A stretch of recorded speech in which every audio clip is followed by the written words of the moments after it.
Alright, hello chat. How's it going? Hopefully well.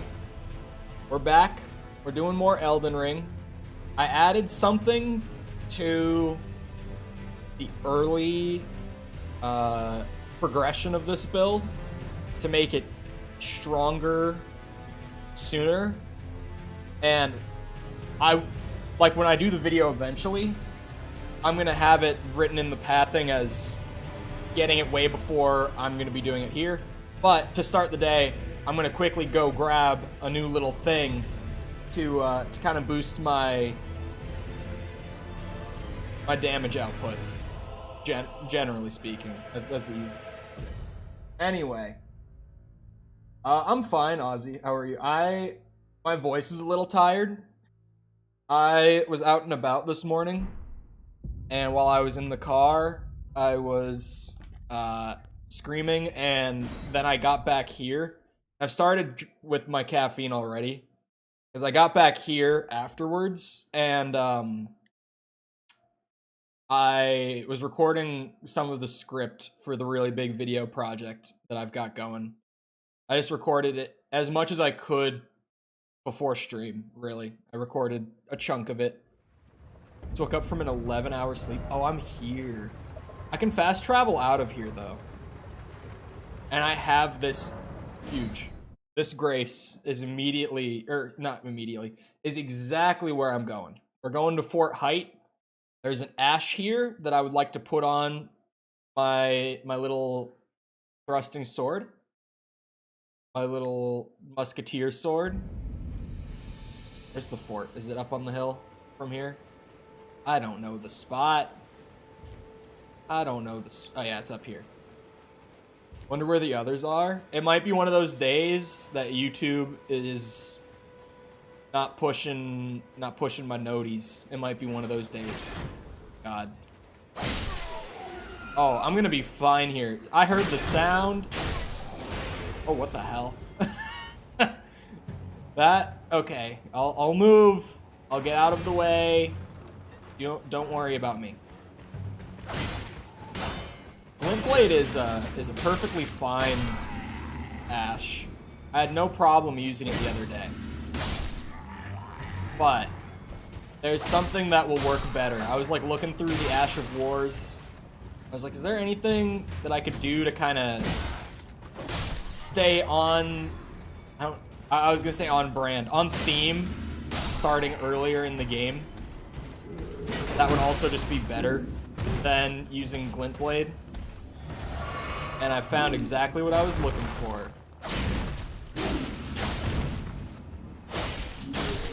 See, if I had done this earlier, that guy might have been a lot scarier.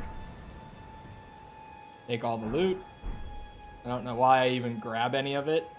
Because honestly, I know full well that I'm not going to use a single bit of it. I don't even know why I bothered. Oh, we got the rats! Dark Souls rats. Okay. Okay. I see how it is.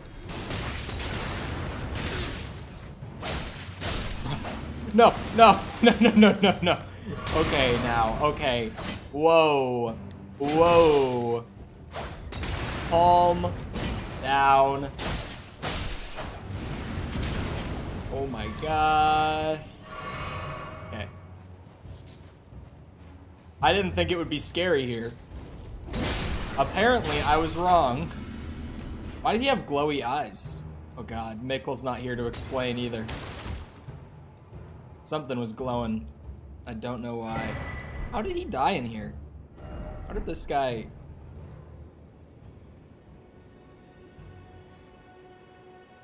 What was he fighting? It might have been the rats.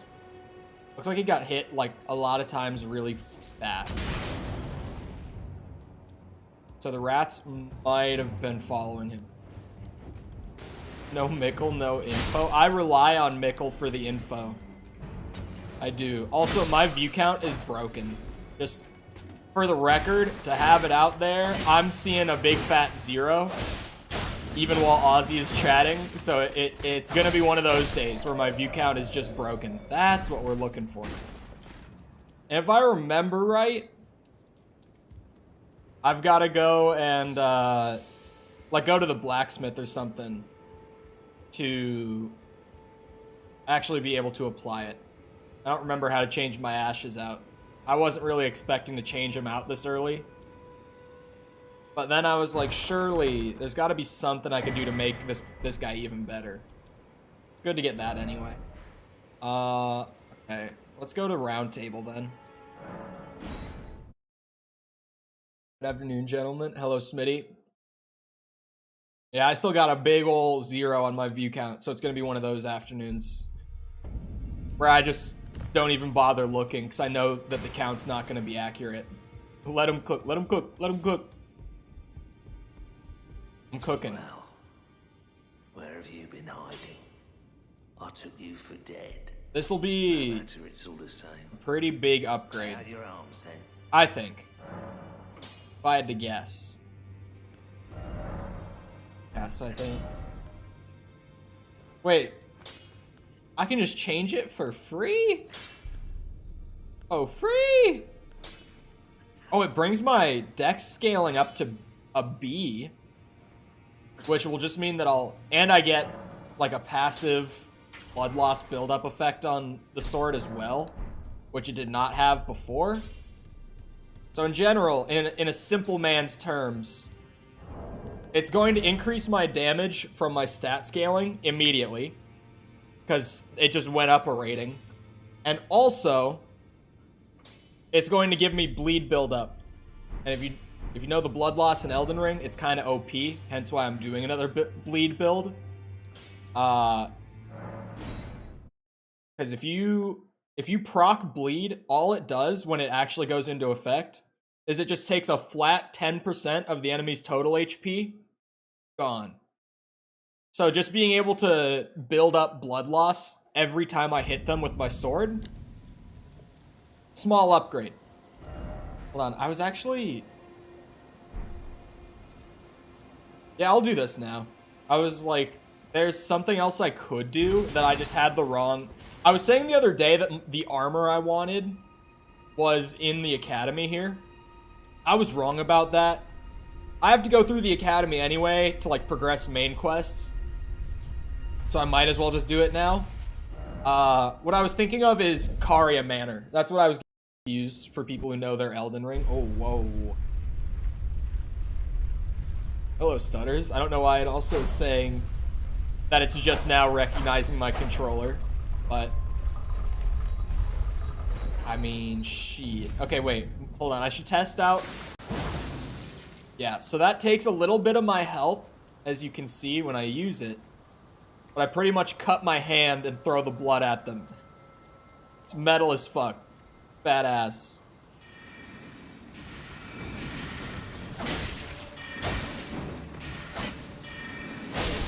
Oh, that's a blood loss proc. I'm proccing it in 3 hits on these guys? That's some good blood loss buildup, too. Like, that doesn't take very long.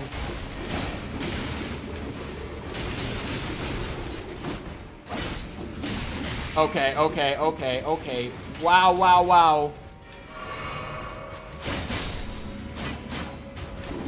I don't think these guys can even bleed. I don't think they have blood.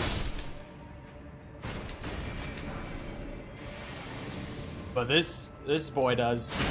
100% that guy does.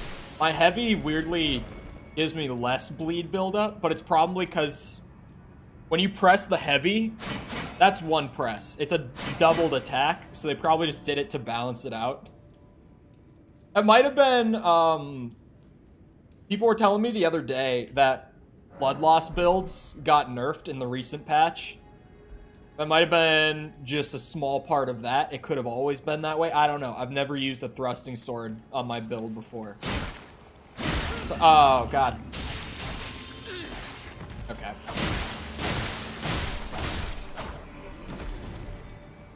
Damage increase is nice. How much is it for me to level? Oh, it's like 10k runes for me to level. I just need to have it in mind. Because I think I'm just gonna get one more dex level here soon. Because, right now I have 21, And, like, even for my endgame stat spread that I mapped out, I'm shooting for 22 dex. So I think I'm just gonna get my last level of it early on here, since I'm only one off. And, like, that's just it. Like, my dex leveling is fully done. Getting more help, I could do at any time. But I'm a bit of a DPS fiend, so I don't really want to level. That's blood loss, for sure. Those random hits that... They have, like, the brown blood, so I thought it was just a normal hit. But no, the blood buildup is really good on this thing. Now that I've put a blood ash on it. Took like 10 arrows to the face. In, like, rapid succession. Just like, boom, boom, boom, boom, boom, boom, boom. That did not take long at all. I'm hesitant to use my new ash. Because, like, it's really cool doing this. But it hurts. It hurts me a little bit. How's the damage on it? Let's see. Oh! Oh, wait, maybe it's worth using. Okay, wait. Maybe it's worth it. But hello, Jessica. Hold on. I didn't think the damage on it was that good. One hit? Okay, so keep this in mind, too, with that. It's a blood-based skill. The attribute in Elden Ring here, on the left column, you see the attribute points?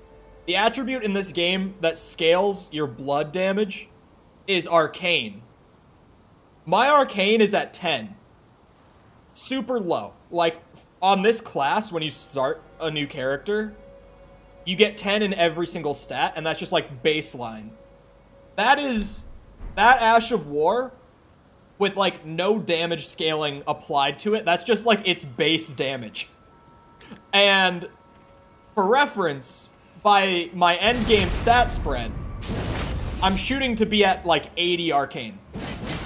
Now, by that point, I'm gonna have moved on to a better Ash skill, but considering I can one-shot guys with this at, like, the baseline with no scaling, this will work for the time being. Hold on, can I hit multiple in one go? I love this. I love this. Dog off the bridge. Bozos don't even have a chance. Nope. These guys that shot me before, oh, they're a little split up. Brit Bozo. Never stood a chance. What is that little... I keep thinking it's one of those little bugs that, like, goes around with valuable stuff. Uh-oh! That bastard ate up all of my mana, my FP. It's just gone. I'm dead. I'm good at Elden Ring. I'm very good at this game. If only my technical skill matched my confidence. If only. I'll just, like, walk up there.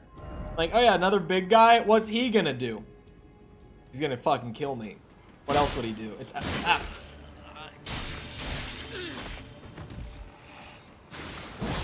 Oh, I thought that would hit both. That was maybe a little waste of my health, but I think it's fine.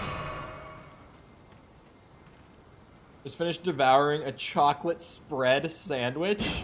Chocolate, like Nutella sort of thing? Chocolate spread? That's the only thing I can really think of when you say that. Like peanut butter, but it's chocolate. You have a haircut? Oh, yeah.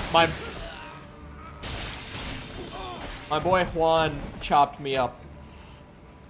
I think I've talked about him once or twice before. Fuck, I lost the 10k runes, man. Oh. My barber's name is Juan. I love my barber. He's like a 5'4", like he's a little dude. He's like a very flamboyantly gay Mexican guy, short, named Juan, and he's fucking hilarious. Like He's so entertaining. He's one of those barbers that just talks through the entire thing. And he's just fucking funny as shit. Like, I'm not even exaggerating or joking either. His voice, like, if you've ever heard James Charles speak, he sounds exactly like him. Like, that exact voice and, like, cadence and everything. He sounds just like James Charles. It is so funny. I love my barber. It's great. But today, he was like, you maybe want to go a little shorter? And I was like, how much shorter? And he's like, do you trust me with it? And I'm like, you know what? Sure. And I just let him, oh my god, did I just, I let him just do what he wanted with it today.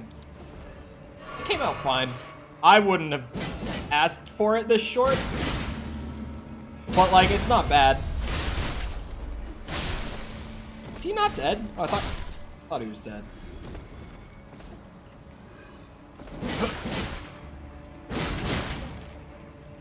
Okay.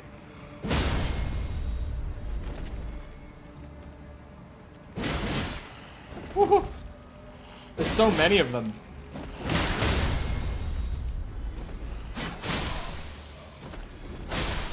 Hair looks rough. Well, yeah, the reason he wanted to go shorter is he was like, you never come in here, like, when you need a haircut. You'll, like, get to the point where you need one, and then you'll wait, like, a month before you call. And I'm like, that's true. And so he was like, how about we just go shorter so you can actually go, like, 4 months without a haircut the way that you think you can.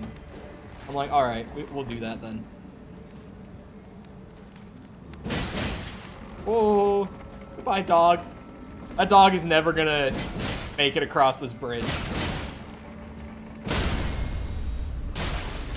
I kind of want... Oh, that was one of the arrows. I thought he was still alive because I, like, glanced at my second monitor for a second and then heard the damage sound. What was I about to say? Oh, yeah, I kind of want to trade out one of my flasks for an FP one. So that I can, no! So that I can refill my FP and use the bloody slash more often. Because now it's kind of an ability that I want to spam. Now that I've got it. Now that I went and got myself something that fits the theme here. The ends of my hair have gone green/blue. It used to be purple and navy blue. Oh. It went from purple to green, just from, like, naturally fading. I wouldn't think that purple would turn into green. Oh, or is it like the purple turned blue and the blue turned green? That would make more sense. Because I was like, purple would fade to green? I guess if you gave it long enough it would, but what I just said is probably more likely. Do not just, like, tank through my hits. I get that they're magic zombies, but can you at least show a little self-preservation? Can you feel pain for a moment? Oh, God. No dogs, please. Oh. Stay back. I might be dead. Oh, we live. We live. We survived those.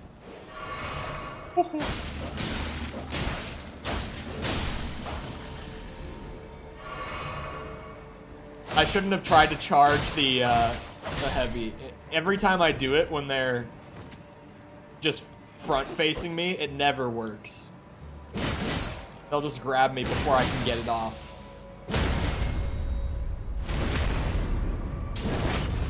Purple is mainly faded out, so you can see a bit of the bleach blonde underneath. Really?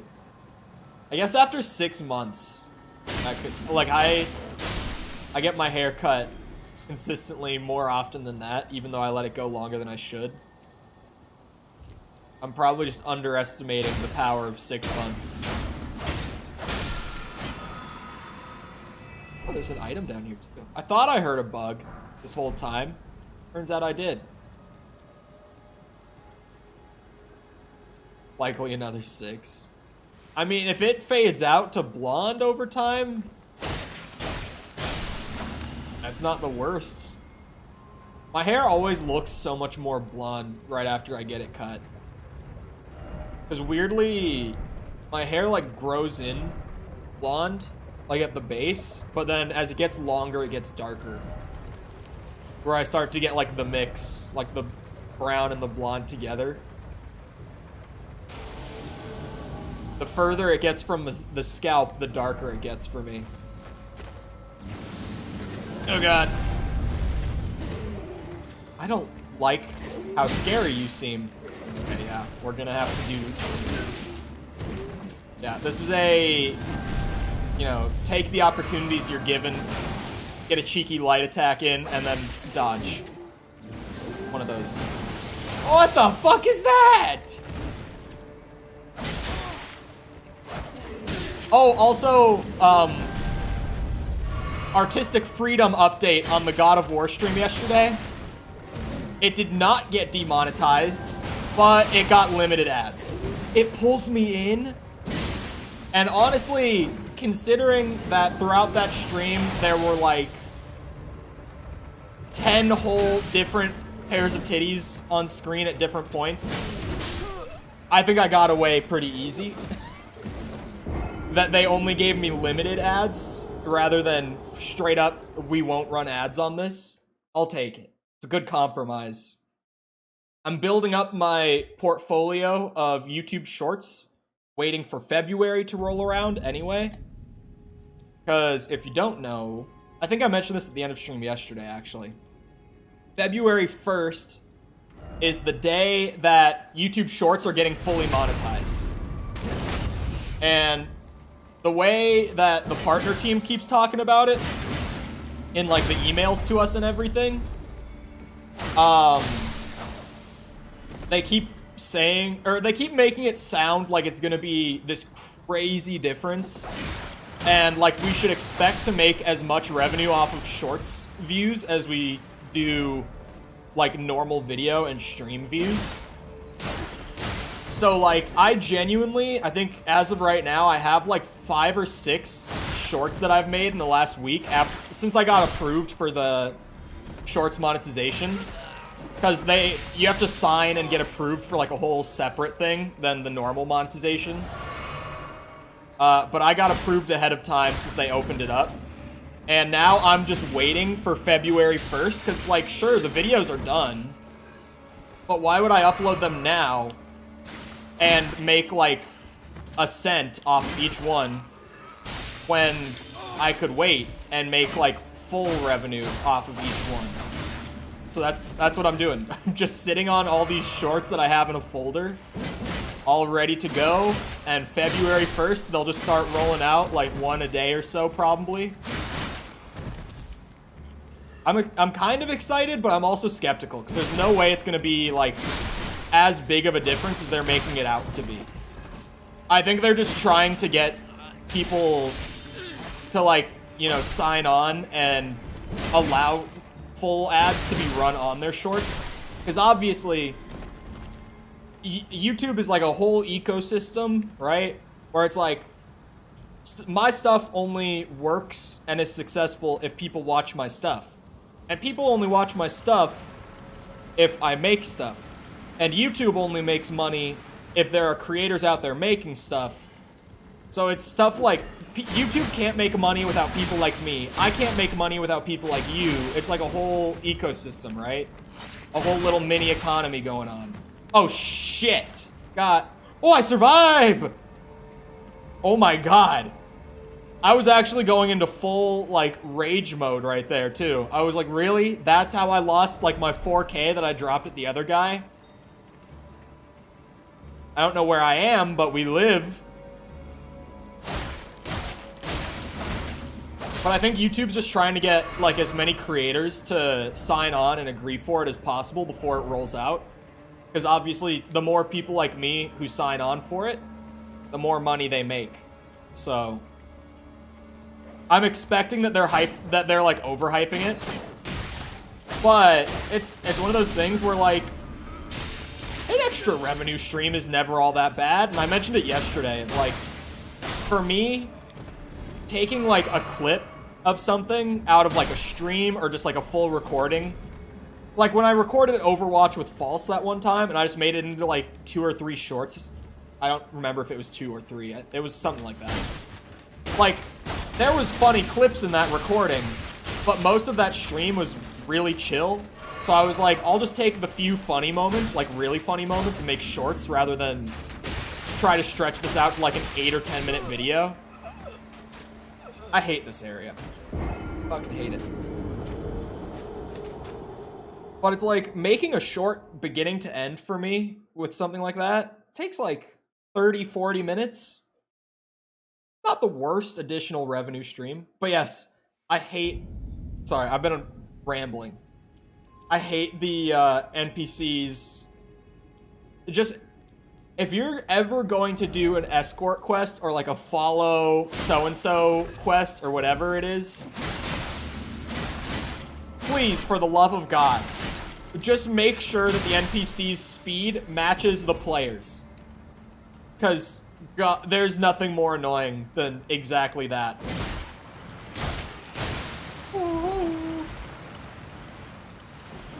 I don't think there's anyone who isn't bothered by that stuff. Because, like, it's not that hard to match their speed values to the players. Depends on how the game is built out from its base, I guess. But, like, when I've worked on games, every single time... Actually, never mind. Every single time I've worked on a game, I've been responsible for creating the player character. So I was gonna say, every single time we've always had, like, a thing set up where there's a value in each character. You just go and change the number, and it will change their movement speed. Boom. But then I thought about it, and I'm like, wait, every time I've worked on a game, I've made the character. Like, the player character, right? So, maybe it's not as universal as I think. I make a damn good WASD, believe it or not.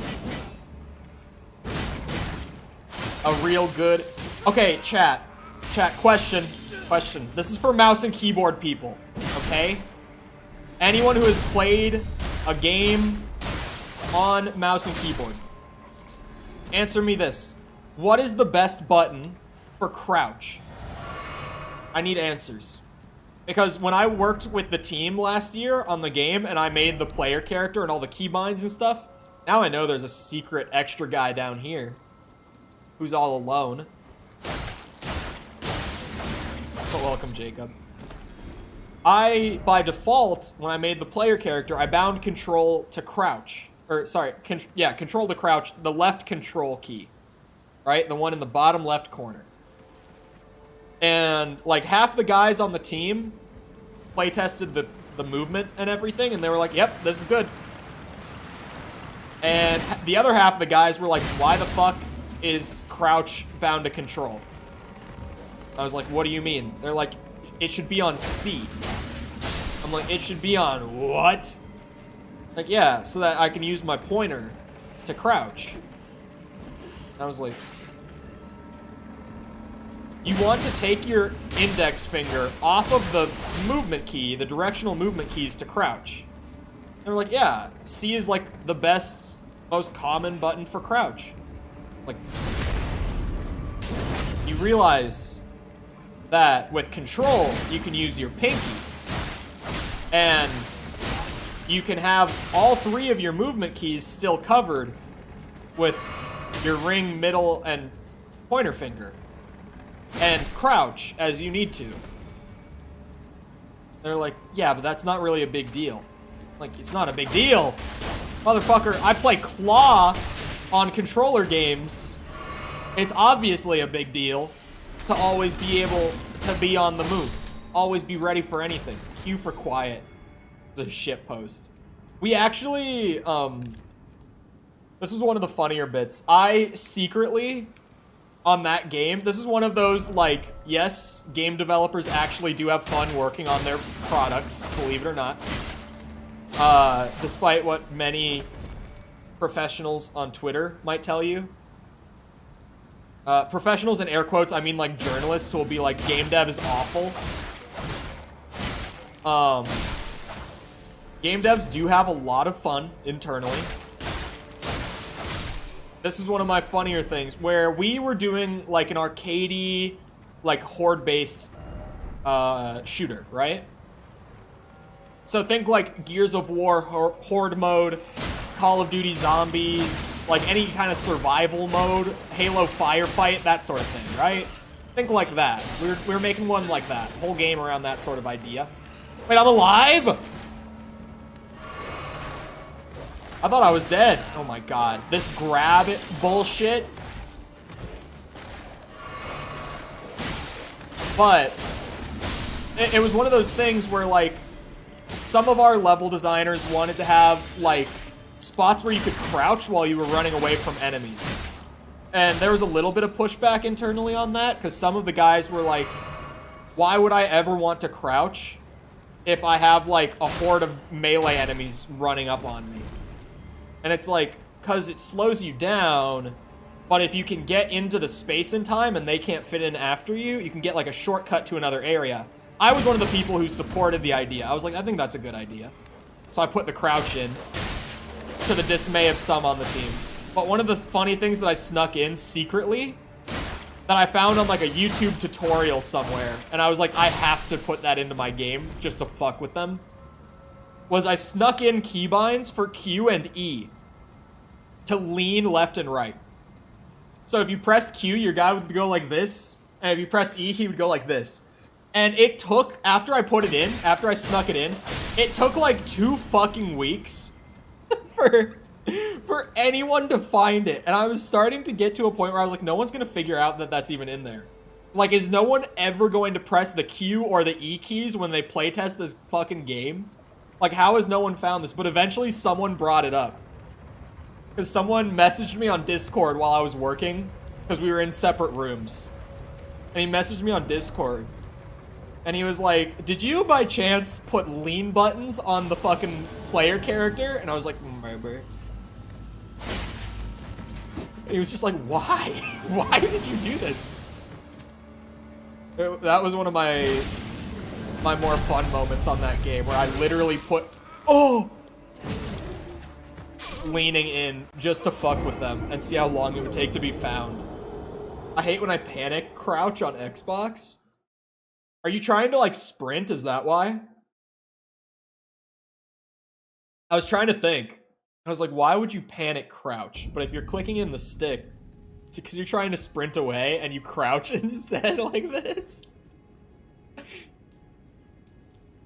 I think it's just because by the time Elden Ring came out, I had played a handful of Soulsborns. I'm very used to the B/circle to run.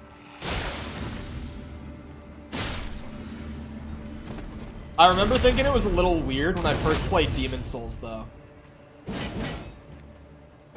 I was like, hold circle to run? What the fuck is this bullshit? But once you get used to it, it's not all that bad.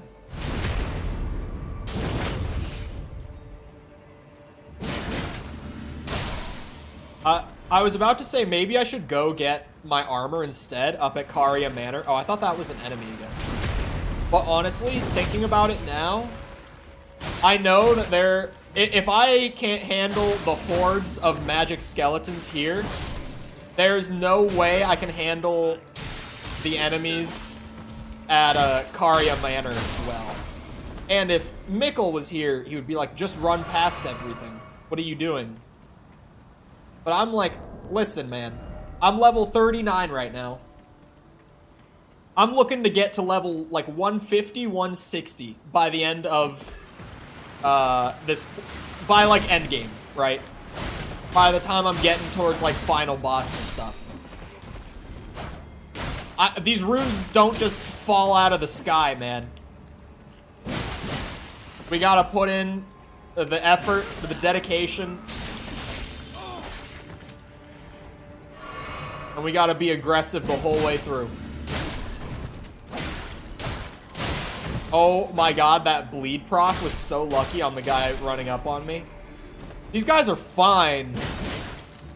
But as soon as they're in a group, I fucking hate them.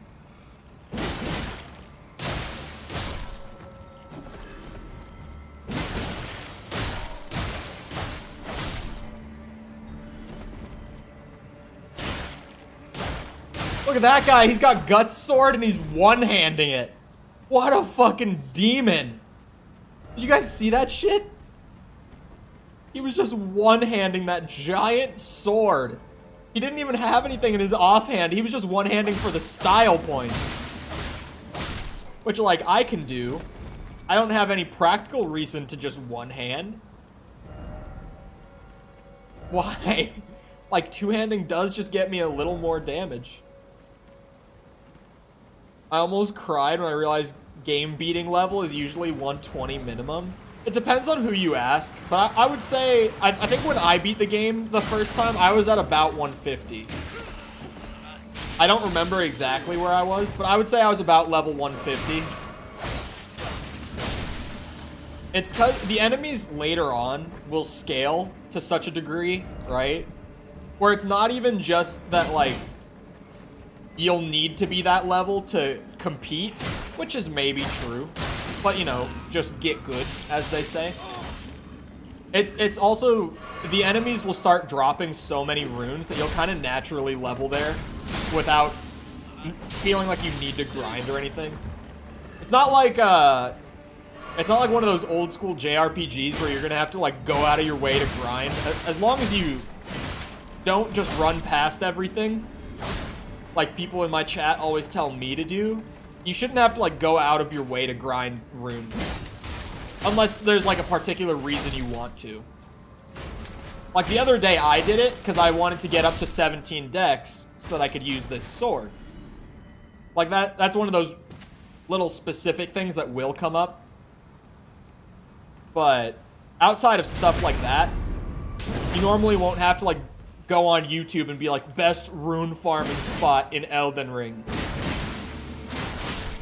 It'll just kind of happen. Like, I didn't really rune farm intentionally on my first playthrough. It's just by the time I did everything, that's where I was. Huh.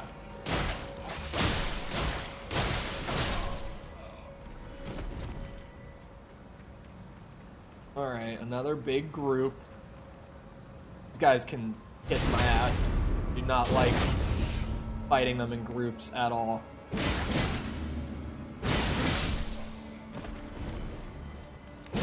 I've even got, like, good damage buffs with this sword now.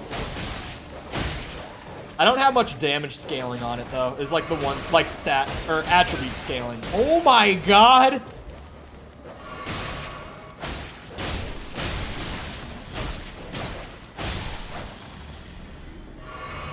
Jesus!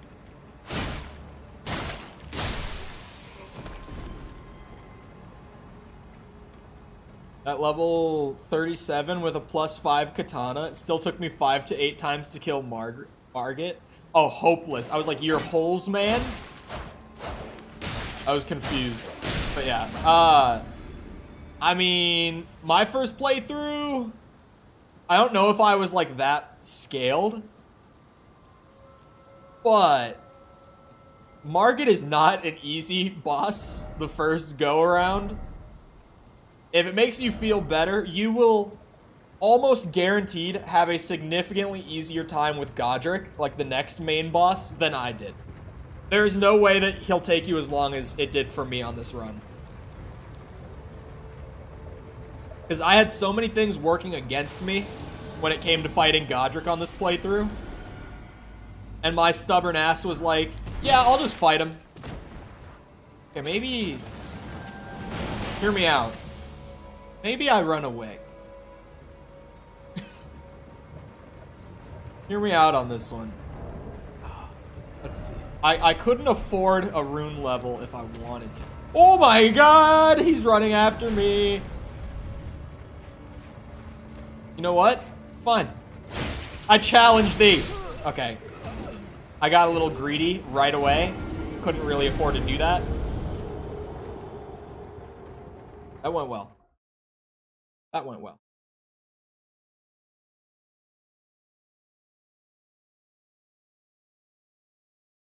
Sorry. Discord. Okay.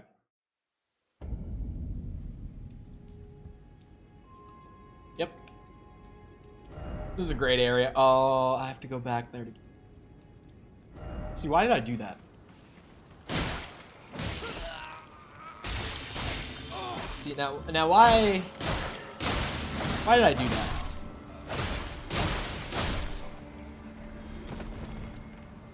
Because I've put myself in a spot now. I've really put myself in a spot. I also hate that every single time I forget that there's a second one, like, hidden in that bush, and he grabs me off the bat. Every single time. This isn't, like, the worst spot to fight through the enemies, because for where I'm at, getting a decent bit of runes. It's just that these enemies are fucking obnoxious. A lot of that is down to the grab move. I do not like them. I don't appreciate them grabbing and biting me. See, there's another hidden one that I forget every single time. Oh, ah!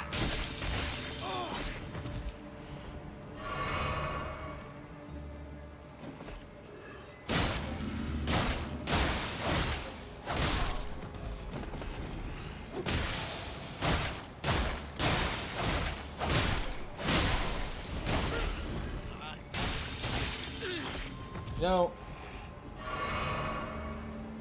I do not like fighting my way through here. I do it because I know it's good for me.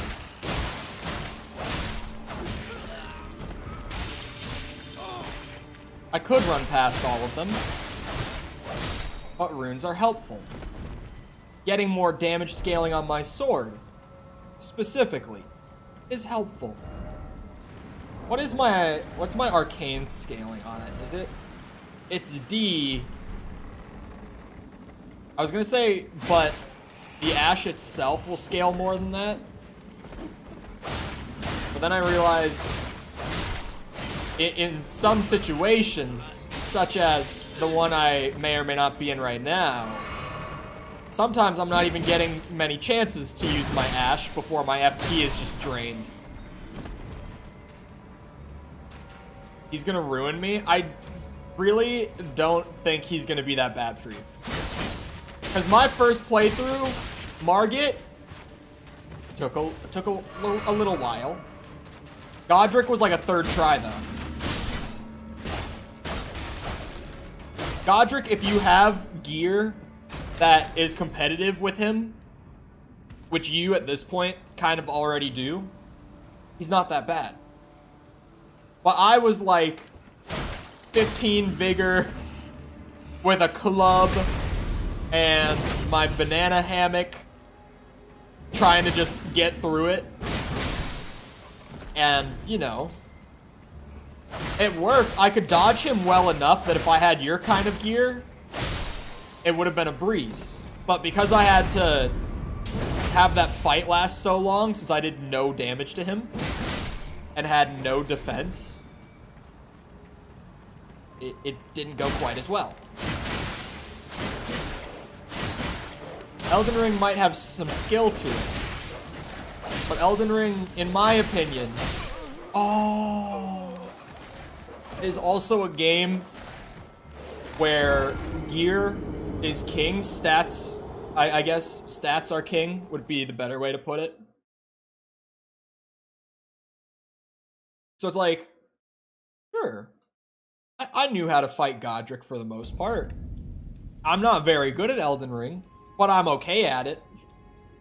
If I had better stats fighting Godric, I would have been perfectly fine. But because I fought him the way I did, it didn't go so well.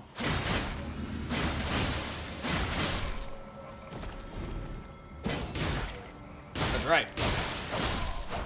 These guys are a pain in the dick. They keep killing me.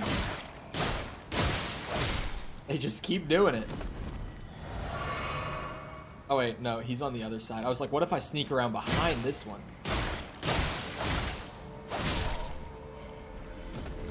Doesn't help that they have like 1,000 health.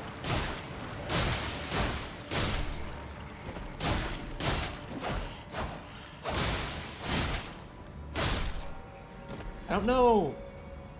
I mean, I think getting more dex in Arcane for damage scaling would be great. But at the same time, maybe this is like a, you know, a humbling moment where I just need to recognize what I'm working with here skill-wise and level up my vitality a little bit, get some more health, allow myself to just kind of tank through the game the way any true noob would. We're gonna be at like 60 by the end, or sorry, by the end game anyway. Like I'm not even, I'm barely a third of the way there to like the amount of health that I'm gonna have at end game. I'm a little over a third. So scaling it wouldn't be the worst. It's just really, do I want more tankiness this early, or do I just want to burn the enemies that are annoying the shit out of me?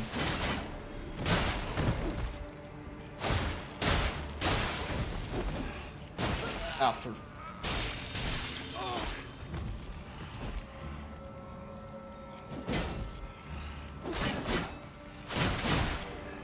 Would Arcane be important for Samurai? Depends on the weapon. Think of Arcane. Arcane does two things in this game, build-wise. It will scale the amount of... Well, here. First of all, for any weapon you're using at any point, stat screen, in like that bottom left column of your stat screen, attribute scaling, higher rating, more damage scaling you'll get with that stat. So it's like my sword has a little bit of arcane scaling, but like scaling dex will get me more damage, right? Because it's B over D. Simple. You probably got there on your own. So it depends what weapon you're using for stuff like that. But generally speaking, arcane is what you'll use if you're doing a faith build, which is just one form of spell casting in the game.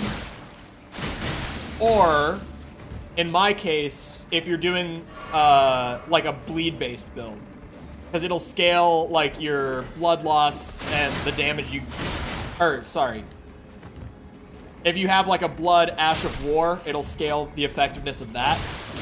It will scale your blood loss, but I was gonna say the damage the blood loss will do, which would not have been correct. If you're using like I'm using Bloody Slash for my Ash of War, where it literally throws blood at them, Arcane will scale that damage a lot. But blood loss is always, when it activates, it's a flat 10% off the enemy's health. So it depends if you want to do like, because there's actually a lot of flexibility within the Samurai. And I don't know if it's something that you've been told, but it's not like something bad to know, because it allows you a little more freedom early on especially. There is eventually a way to respec your character, where there's something in-game that you can do that will be made available to you at a certain point, where you can just pay up some runes, and it will set all of your stats back to default, and you can reallocate all of your levels in your attributes. So, like, I did that, I think only once on my first playthrough. But, like, early on, I was just doing, like, a basic samurai, katana, bow. Like, that was pretty much it. I was either two-handing my katana or using the bow at long range to snipe things when I wanted to.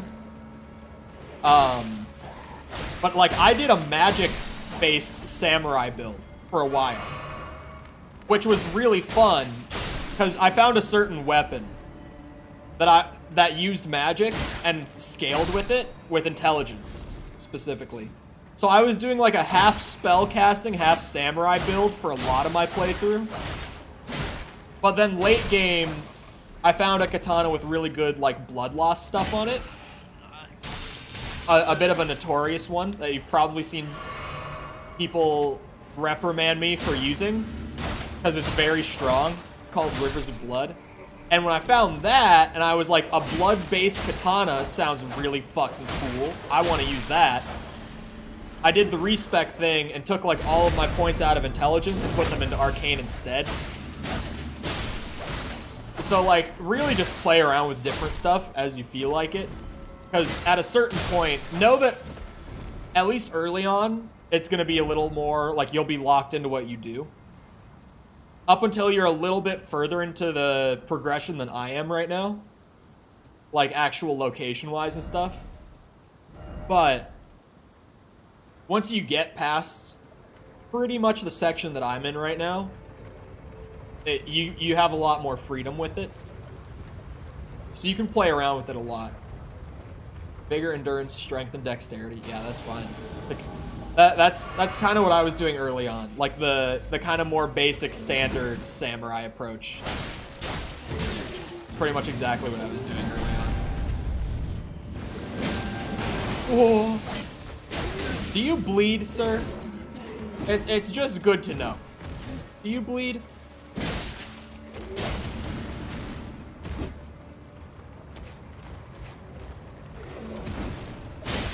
Yes, you do. Great to know. Patience will win the day, then.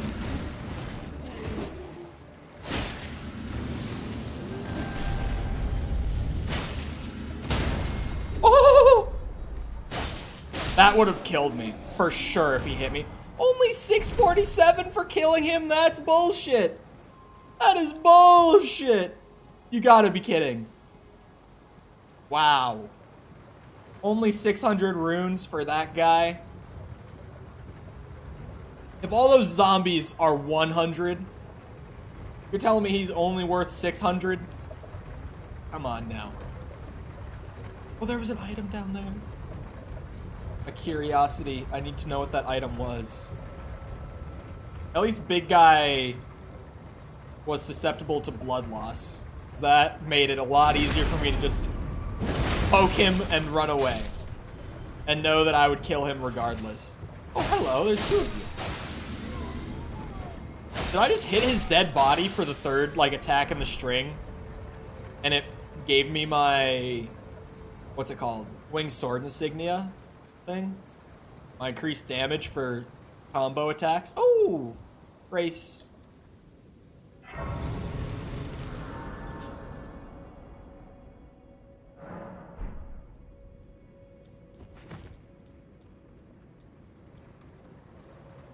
How much are these guys worth? Can't be that much. 60, yeah. Well, that's 180 runes. That's pretty easy to grab. Don't mind me. I'll be on my way now. I kind of want to go back down if I can. I don't know that I can do it from here. I might have to get around to the other side of it. Because the only way I can think of to get going down the other side of that would be to just fall onto the lower platform on the big spinny wheel. And that fall might be enough to kill me. If not, get me very low. I don't have much health right now. What does that do? Convectus scroll.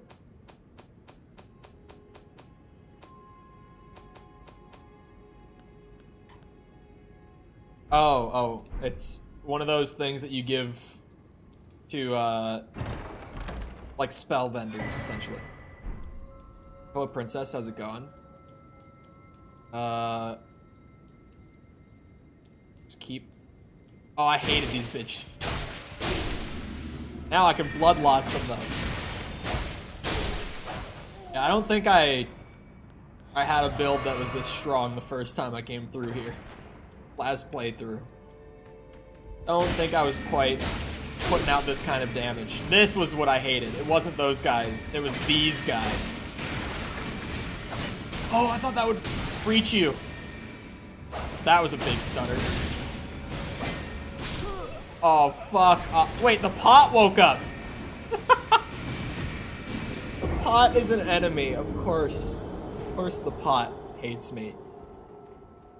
Why would it not? I only dropped 8,600 runes. It's not that bad. I gotta get these guys. I can't I can't help myself. It really is just the most free, like 180, 190 rooms sitting right here. 200 for free. Nice Pikachu. Yeah, he's always chilling. I've had that Pikachu chilling in shot. I'm trying to think. For a very long time. For like 2 years? Even though I've moved several times, he has always been in shot. Because back when I was on Twitch, he ended up becoming like a... almost like a mascot for the channel. It was just the random stuffed Pikachu in the back. Woo, woo. Ow. Oh my god! I got so lucky not getting hit by that. Do pots bleed? Oh, you're gonna be a pain. There's another magician coming down. I don't think I can get blood loss on you. Gee, I tried to play it safe. I don't think the pot can bleed.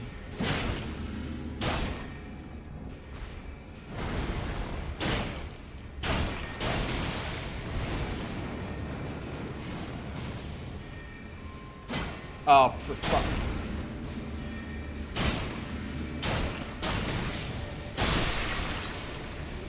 Oh, he bled there.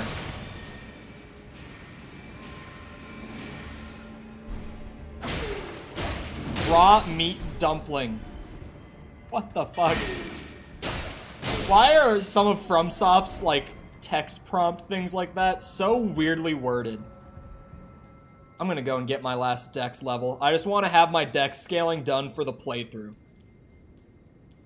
Oh, that's all I want. He doesn't play Pokemon games? Hey, I can enjoy my Pikachu. I played Red. Like, actually played Red. I played Soul Silver. Sorry, cough. I tried to hold it in. Played that, like, the whole way through when I was a kid. And I played, like, a whole 4 hours of Sword. Best $60 purchase of my life. I bought into the hype. Everyone was telling me that Sword was, like, the coolest Pokemon game ever. Like, the week that it came out. I feel like Pokemon games kind of go through that cycle, though. Where one comes out, and, like, the Pokemon fandom is like, this is amazing. And then, within a week, you start hearing them be like, okay, wait, maybe actually it wasn't that good and there's a lot of problems. I feel like it happens every time. Arceus was probably, like, the biggest one with that. Where I heard that it was, like, the coolest, like, best actual gameplay that Pokemon had ever had. Oh my god! What the fuck? I didn't think that one would kill me. Oh, that's right. That's a fun quirk with my PS4 controller now that we've switched back to that. Hashtag fuck the PS5 controller. Is that the port for the cord, the wire, is a little wonky on it. After years of use. Pokemon Master right there. As soon as my, I chose Grookey on Sword. Once Grookey evolved, I was like, wait. I don't even, like, feel attached to my starter anymore. Because Grookey's second evolution was so fucking ugly. I couldn't get over it. The buddy who, like, convinced me to buy it, I remember texting him, like, a picture off my fucking phone of Grookey's, like, second evolution. And I was just like, dude, what is this? I was like, what did they do to my boy? I had never started with a grass type on a first playthrough of Pokemon before. But when I saw Grookey, I was like, it's him. It has to be him. I've always, like, Charmander and Cyndaquil. I've always started with fire. But Grookey, I couldn't not pick Grookey at the beginning of Sword, and then they made him really ugly, like, immediately. I was so upset. And then, like, an hour after that happened, like, yeah, I'm just not feeling it. Yeah, I remember Arceus coming out, and people being so, like, sold on the, like, semi-open world stuff, and talking about how great it was. And then within, like, a week, it was like, okay, yeah, but it actually has a lot of problems, and it's maybe not really that great of a game. I was like, oh, damn. And I feel like that also just happened with, was it Scarlet and Violet? Is that the name of the new one? Like, first week, aside from the bugs, everyone was like, oh, this is amazing. And then I saw people start to have very different opinions after the first week had passed. Is that a giant pot? Maybe? Why do you ask? Yeah, now I remember why I hated this spot. I should have just run through when I killed them the first time. Bulbasaur and Chikorita are the only true grass starters. You can't leave Grookey off that list. I won't allow you to slander my boy. Didn't you have clothes before? Why are you still naked? The clothes from before were like a, I can't get comfy in my chair today. It's one of those days. The clothes from before, I was calling my garbs. They were kind of like an emergency, I desperately need to beat this boss, just let me get past this kind of thing. And so now that I got past that, I've gone back to my more stylish outfit. And the overconfidence is definitely not hurting my gameplay whatsoever. Not one bit. You know what, I should just be doing this. Yep, that insta-kills him.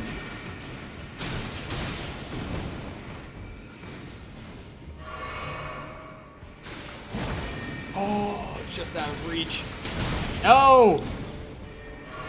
The pot's gonna fuck me up.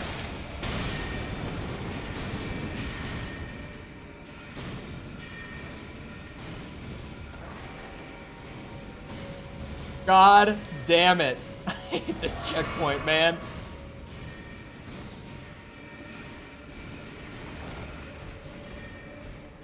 Yeah, grass type has always been my least favorite to pick as a starter in Pokemon, but when I started up Sword, I genuinely went into Sword, like, not even knowing what the starters were. Like, I knew practically nothing. I just had heard it was, like, the best Pokemon game ever made, and that I need to play it. I bought into the hype. Oh yeah, the poison as well. That, I forgot about the part where I was wearing it to get past poison. Fuck! I can't handle this. I'm gonna lose it. What is happening? Can one of you, like, chase me down here or something, maybe? Wait, that guy's kind of around a corner. I could maybe make this work. Oh, not really, actually. Fuck me, dude. What is happening?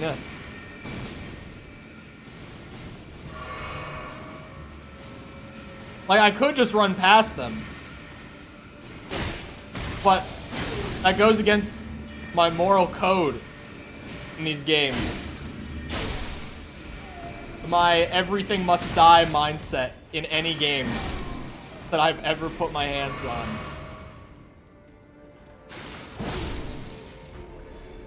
Bulbasaur and Chikorita. Yeah, that's true. Bulbasaur's evolutions are cool. Ritual pot. Oh god, fucking damn it. I'm gonna need some ritual pot when I'm done with this academy. Everything has to die at least once. Oh, everyone the last couple streams has just been like, why do you not just run past this shit? You'd save so much time. I'm like, you don't understand. They all need to die. There we go. There we go.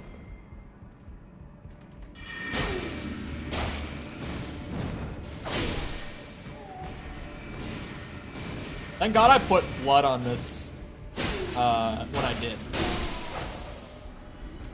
Because if I didn't have it here, oh my god, we would be here a while. Actually, Glint Blade would probably be pretty solid for me here.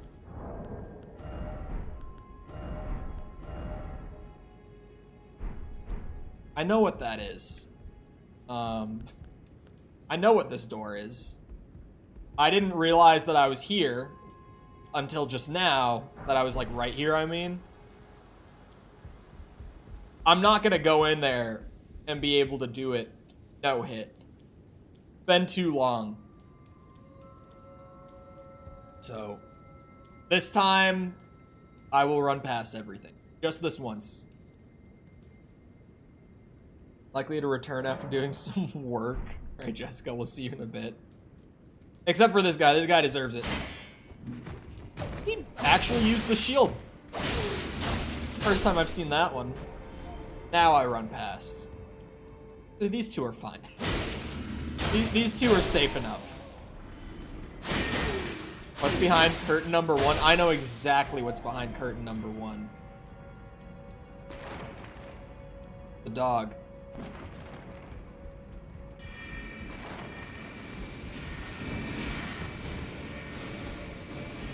Now that I cleared them all out, I don't feel as bad. And now that I know what's up here.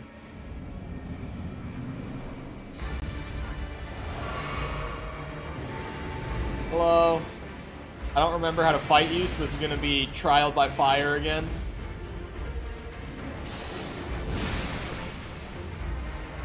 Where are my windows at? Oh, we'll be fine. We will be just fine.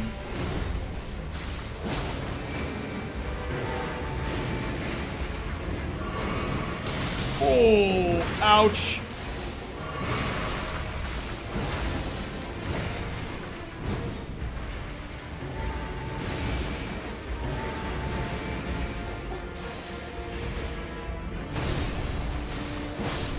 Yep, that worked.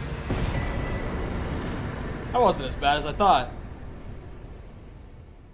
It was nowhere near as bad as I thought. Bloody slash. Mickle.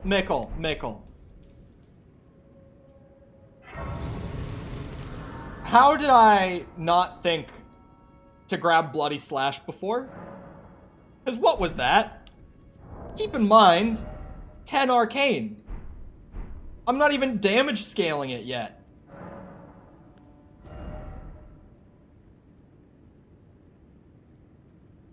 Some things feel like hella deja vu. Yeah, they did a couple of like those closed tests. I know that they did some of those before launch.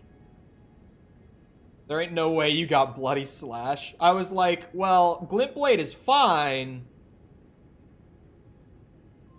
But if I want to be on, I keep almost saying on brand, on theme with the build, I should get Bloody Slash now because it's so early in the game.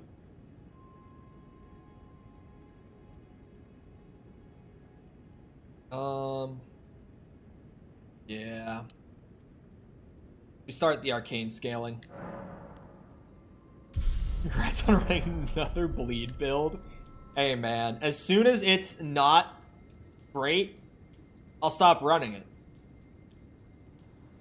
It's still just like the easiest sort of build for me to recommend to newer players. Like, if I'm gonna be making a build video that's geared towards newer players, Bleed is good. Bleed works great. Oh, stutters on PC. I should have never uninstalled this game. I didn't know at the time that it was like a shader cache issue that caused the stutters on PC.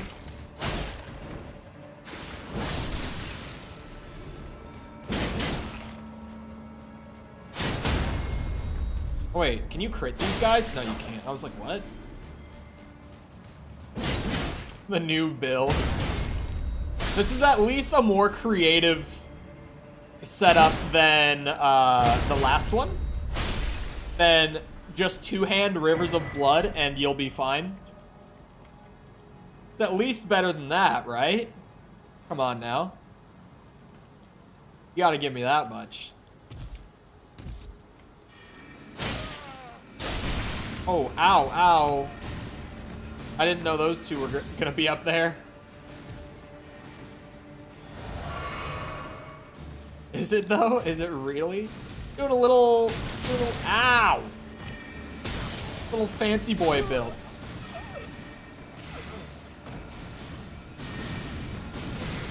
Is Golden Scarab early game? I actually don't know where that is.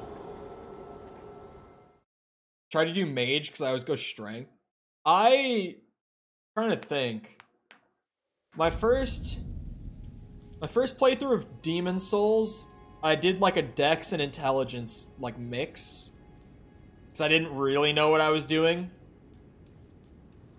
I was just damage scaling like the one weapon I found that I liked, and then I was like, ooh, magic. It's actually really funny. In Demon Souls, there are two stats that are great for magic. There's intelligence and one actually just called magic. Intelligence only raises the amount of FP, essentially the amount of like mana points you get in Demon Souls, whereas magic will actually scale the damage of your spells. So I was like thinking that I was leveling my magic and getting it to be stronger. But all I was doing was getting myself more mana the entire first playthrough, and I didn't know until afterwards. Until like my second time playing the game when I started like using the wiki, because I was like, okay, no point in doing no spoilers now. I've already played. That was when I was like, oh, I did it wrong.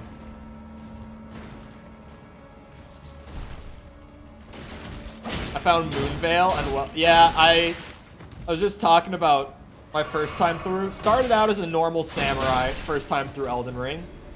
Found Moonveil, and turned it into like a spell casting samurai build using, I can't remember what Moonveil's Ash is, but pretty much just spamming that or casting spells was pretty much what I was doing. Please leave the jars alone. But they're 100 runes each. And they attacked me first. Self-defense. Trying to think. Dark Souls 1, I did a strength and... I can't remember what... Is it also called Faith in Souls 1? I did like a strength and pyromancy hybrid. Whatever the stat is for pyros in Dark Souls 1. I don't remember. Transient Moonlight. Thank you. Yes. That Ash is so good. Because I had already been spamming Unsheath on like the Uchi through the early game. Because Unsheath is unreal at staggering enemies. Woo!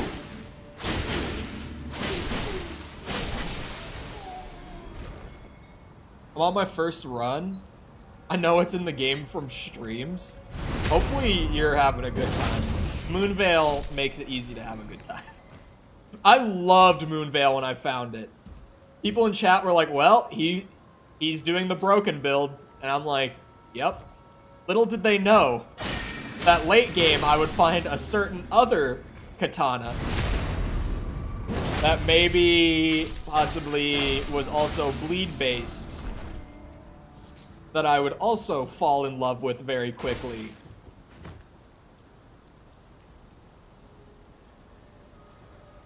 There's one boss on a horse before the city.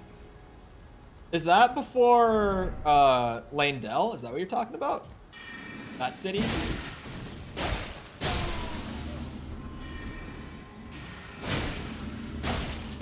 Oh, that's the tree sentinel. Yeah, I wish Unsheath was easier to use on bosses.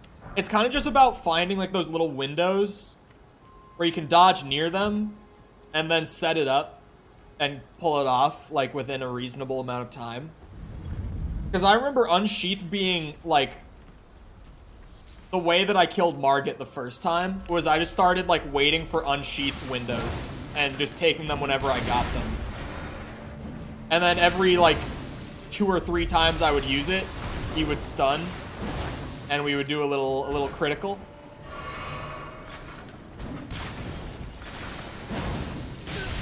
You bitch. First step? That's right outside of Landell, isn't it? I don't remember all that well, but hello, Belize. Welcome back, regardless. Ow. Oh, that was a move. Another certain katana, which happens to have a really OP Ash of War.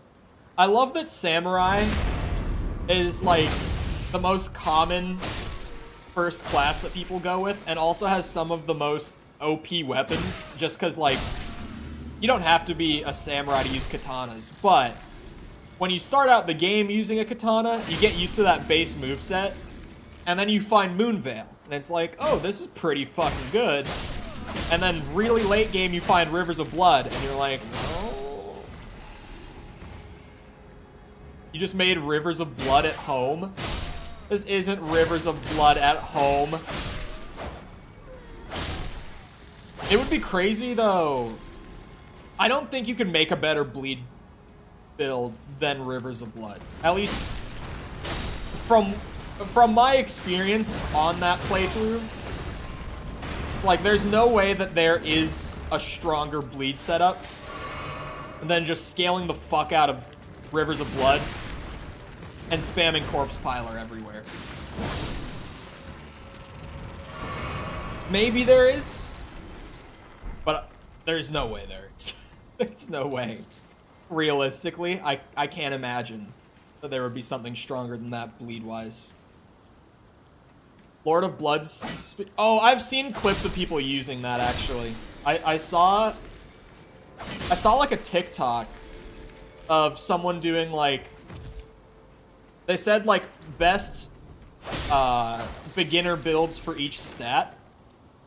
And they went through, like, strength, dex, int, all that. And then they got to Arcane at the end, which I was expecting Rivers of Blood, but then it was a clip of them using that.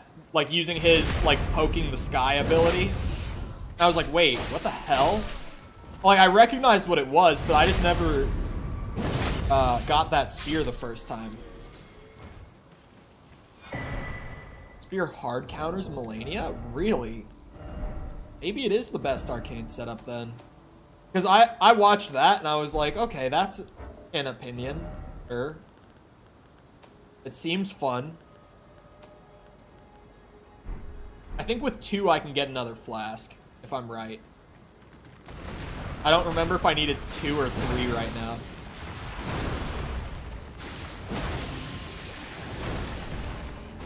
Okay, maybe I did make Rivers of Blood at home. Also, just a really good bleed setup that you can get going really early in the game. I think I'm flat level. Oh no, I'm 42 now because the boss levels. But like, I came in here at like level 38 or so. Like you could, even the fact that I didn't get Bloody Slash as early as I could have because I wasn't thinking about it. You could get a really strong bleed setup here pretty early on. And I just wasn't thinking ahead of time properly. Like playing with twin blades. It is super fun. I did it for like a tiny bit on the first playthrough. I think I like ran my Uchi with my Rivers of Blood and just put something else on it, like a different effect. But I didn't use it much. I mostly two-handed my Rivers of Blood. Because, you know, it's all I would ever need. One with bleed and one with ice. I think that's actually exactly what I did. I think I did the ice stuff. I feel like an ice build could be super fun. Or is it blood loss buildup? That's the same thing. When I say bleed, I'm talking about blood loss buildup. Like there's a few ashes in the game that are like blood based, like the one I'm using right now. But really, when I say that, I'm talking about just blood loss buildup. Trying to get the most out of that. That was another thing that was really nice on my first playthrough. Was every katana in the game, I'm pretty sure, has blood loss buildup. If I'm not wrong. At least every katana I used, I think, had blood loss buildup. Even Moonveil. I don't think I got much out of it, with Moonveil because I was always using the Ash, but I think it is. I think it's there. I am Miriel, steward of this sacred chamber. My apologies for the unseemly state of Is there a affairs. praise the Do you format know for the messages origins of this place? by chance? How it came to be known as the Church of Vows? Well, that is a shame. But who can blame you? The shattering has caused us, all of us, to lose sight of something Out of very Red Bull. dear. It is here, at the Church of Vows, that the great houses of the Erd Tree and the Moon were joined by the matrimonial bond between red-haired Radagon and Renala of the Full Moon. And so our church holds in Turtle. the monuments of both. No, houses. this is dog. The Erd Tree of the capital This is a dog. and the Academy of Rea Lucaria. Hope dog.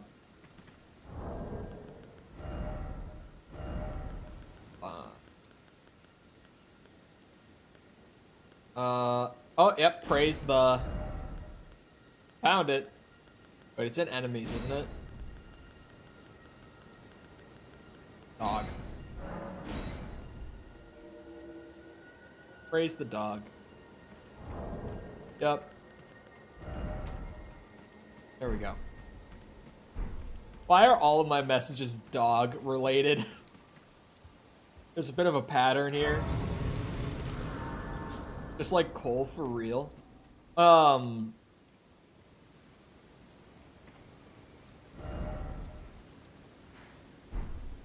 Is that a one-way travel? 'Cause you got that dog in you.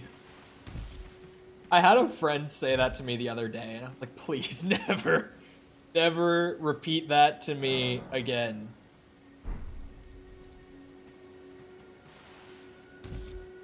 It is funny though. There's this guy on TikTok that keeps popping up in my feed that will just take like a historical figure and he'll just be like, what if I told you that William Shakespeare had that dog in him?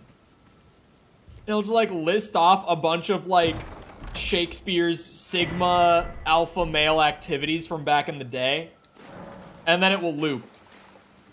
And it's just it's such a weird gimmick, but it's one that I always have to watch every time he pops up. I've seen that guy. I sent it to, the first one I saw was the William Shakespeare one. And I sent it to a friend of mine just because I was already laughing from him being like, what if I told you that William Shakespeare had that dog in him? I sent it to a friend, and I think I said with the message, Willie had that dog in him. Dog emoji, if I remember right. And we fucking loved that. Oh, next one up.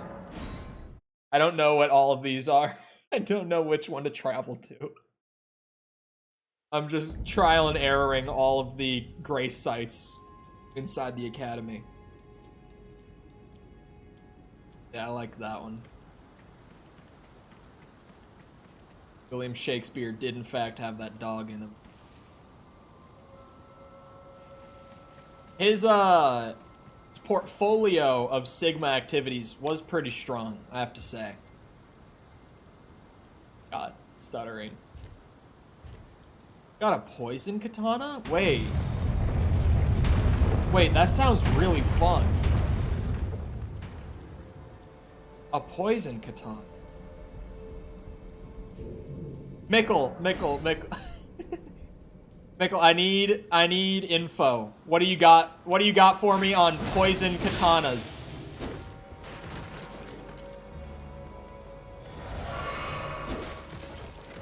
We gotta write that shit down. Oh, goddamn. Oh, I got parried. Okay. Poison is terrible in this game. Worst build-up stat. Oh, really? That sounded so fun. I haven't actually played Dark Souls 2 properly. I've started it twice. Both times, same thing has happened.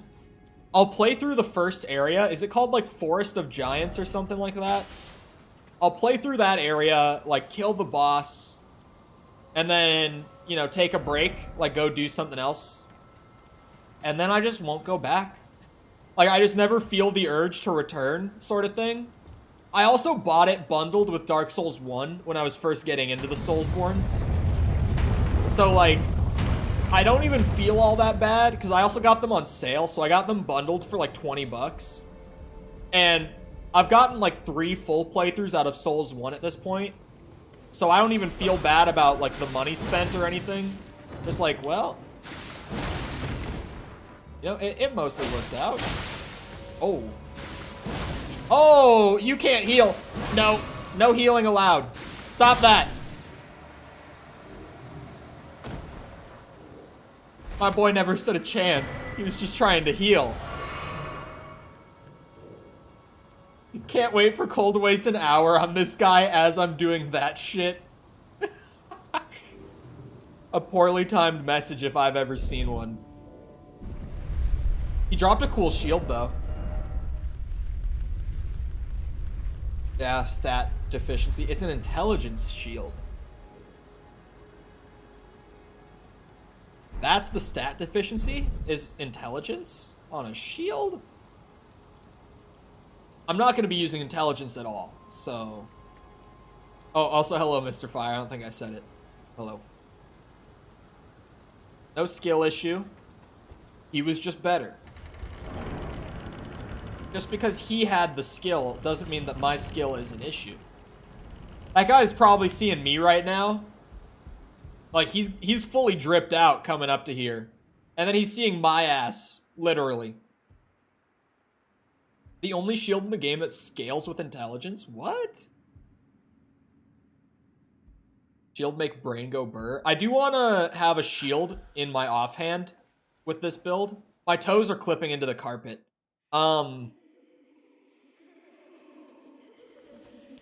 But it's kind of just one of those things where it's like, I haven't gotten a shield dropped for me yet that I can even put in my offhand. Like, I have a skill deficiency for every one.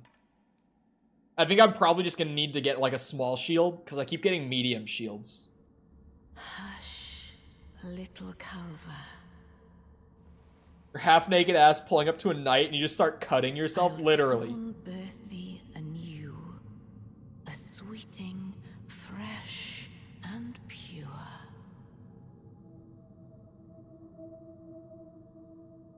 See how long I get stuck here this time. Oh, I could have gotten more flasks, I think, at the bonfire. Is that the gimmick? Any of them? Oh no, or is it the golden ones, right? These are the ones I want to kill? Yeah, it's the golden ones, not just any of them using magic. I'm stuttering so hard, though. Oh wait, I don't even have to kill them, I just have to hit them. Oh, that makes it easy.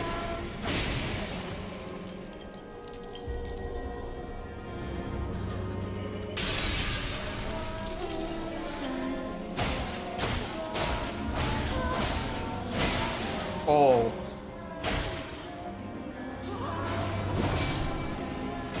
Oh, that's big. That's a big explosion. Well, now I know that I can two-cycle her.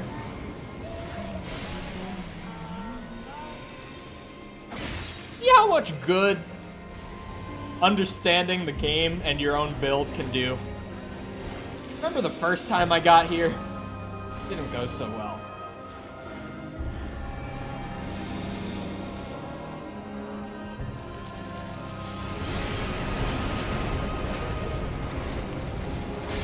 Stuck.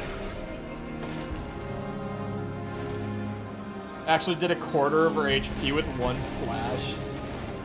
Well, to be fair, I have gotten the sword up to +9 already. So even though I don't have like arcane damage scaling really at all, my sword itself is just very upgraded.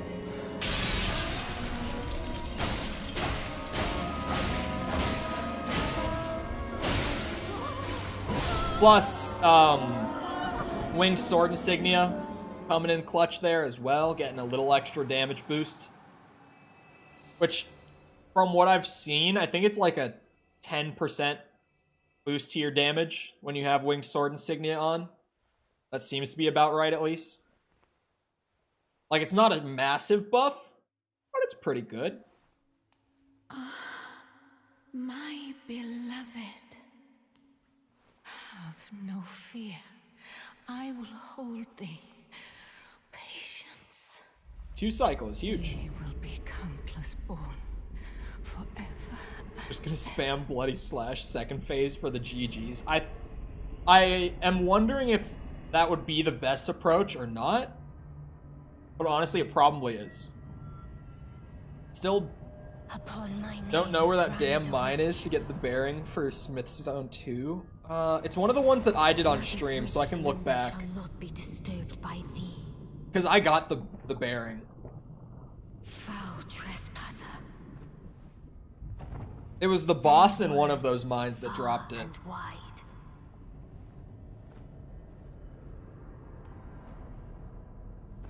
Nice stutter in the cutscene. Of the last queen of Caria, Renala of the full moon. I wish that I enjoyed this fight more on my first playthrough, because it looks really cool. But yeah, the first time, I just hated how spammy she was. It was like, yeah, I don't like fighting a mage. Oh!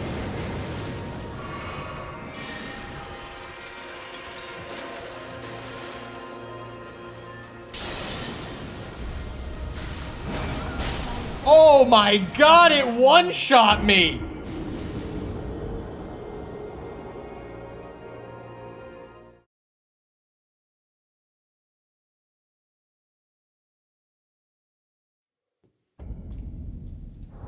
Well.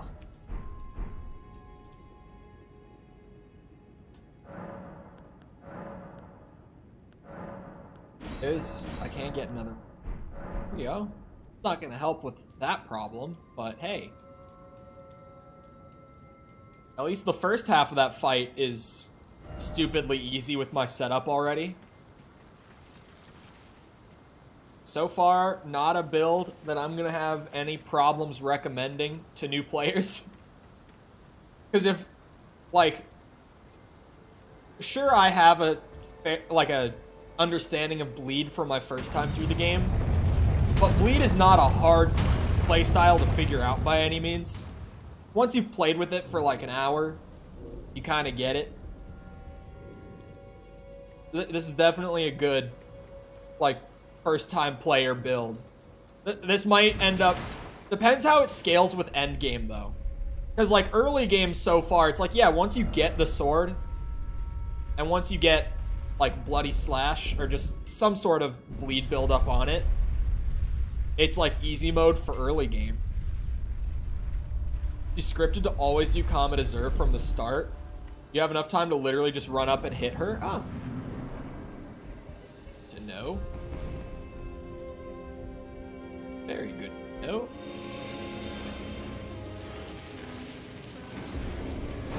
Give me those, please. Thank you. That's a whole level right there. I don't want to be losing it. What I really need is, I need to go and get, like, new physic tiers. Because right now, all that my mixed physic is when you, pop it, it regens half your health. Which is not terrible to have, it's just an extra heal, but... No. I could have more.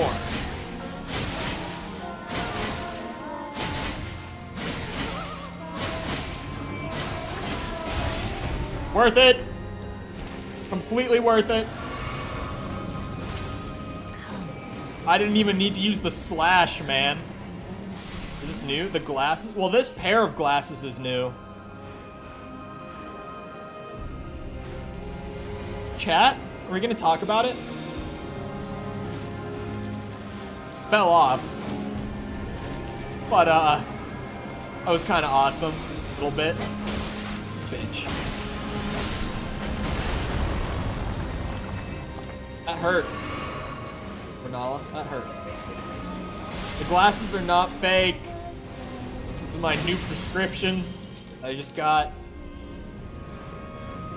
No, I was working at my computer before stream. So, for my eye health, I got my glasses on.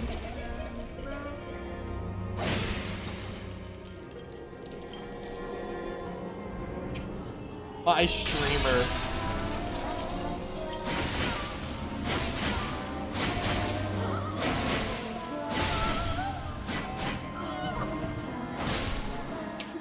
Worth it. Completely worth it.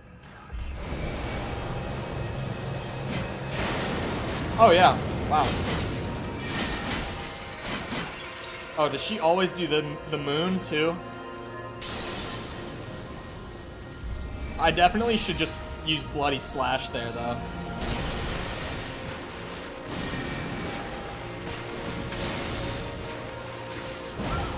Oh yeah, I should use Bloody Slash.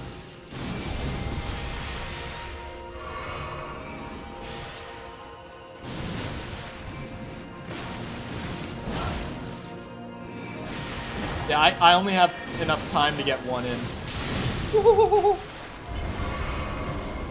What are you doing? Crazy woman! You bitch! Ow!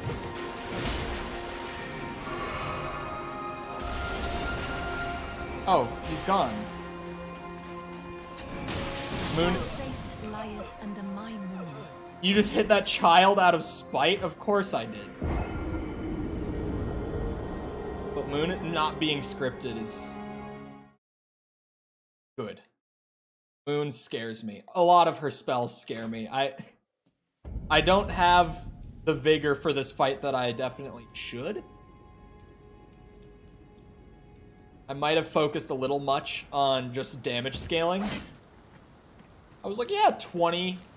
20's fine for now.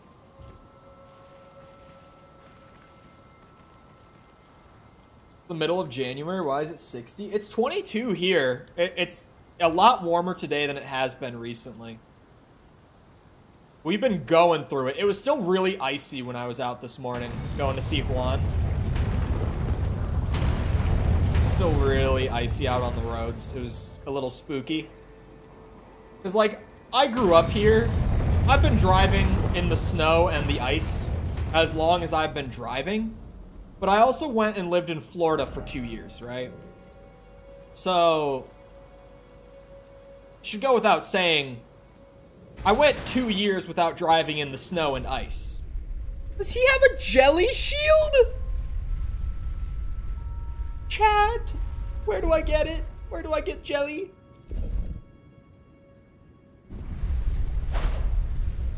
Would I be able to use jelly shield? Genuine question.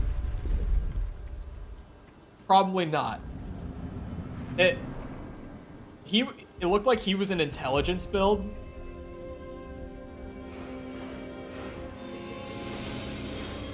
Yes? Wait, actually? I don't think it would fit the theme here, but I'm tempted now.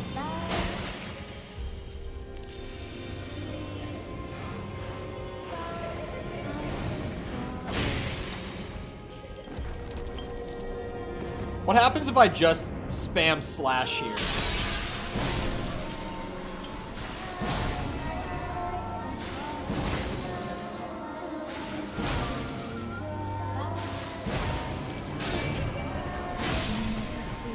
Oh. Okay, okay. I can one cycle her if a child doesn't fall on my head and stop me from doing it. We all saw that. I can one cycle her in the first phase with this setup already. If a child doesn't fall on my head and stun me out of it. I thought when I heard the death sound that it was her at first. I thought that I got the hit off. I can one cycle her if a child doesn't fall on my head. See, you say that like it's crazy, but we all saw what happened. You're trying to make me sound crazy, you can't. The bro be dodging books like he dropped it out of school. I've been through school. I don't need that shit no more. Get that shit out of here. I haven't said it today. Remember to like and subscribe for Elden Ring. Smile. Oh, and God of War. We're replaying the God of War series now. And that got limited ads. Not demonetized, but I did get hit with limited ads on the God of War stream last night, so it is what it is. Now I'm a professional degenerate. Hey, I run a legitimate business on the side, okay? That is not code for organized crime. As soon as that left my mouth, I was like,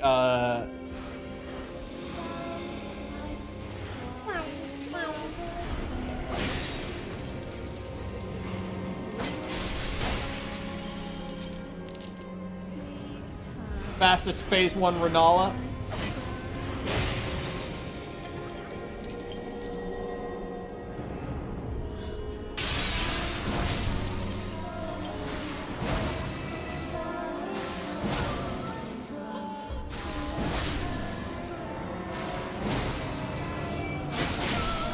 Oh my god.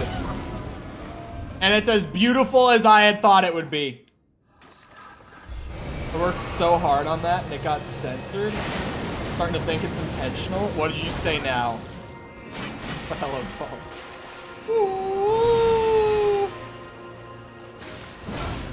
Ow!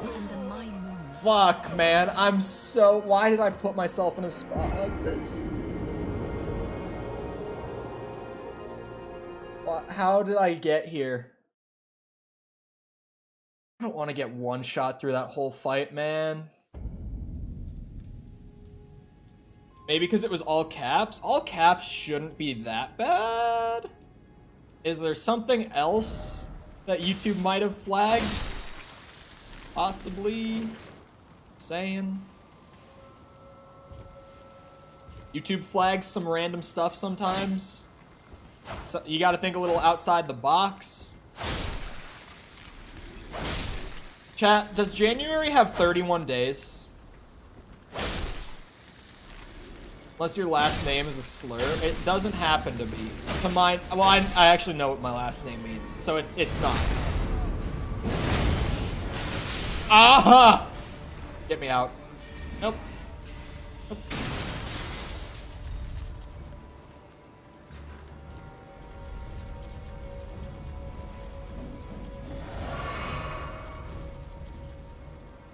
Uber.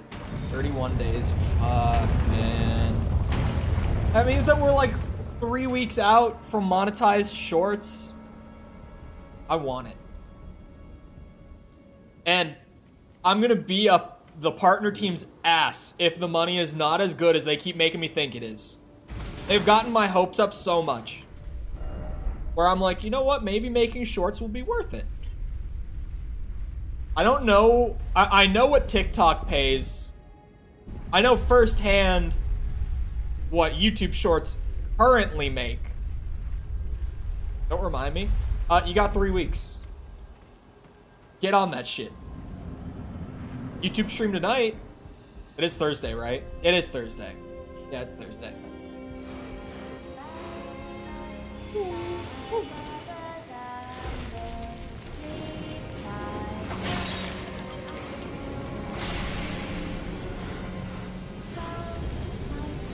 Not that. Not that one.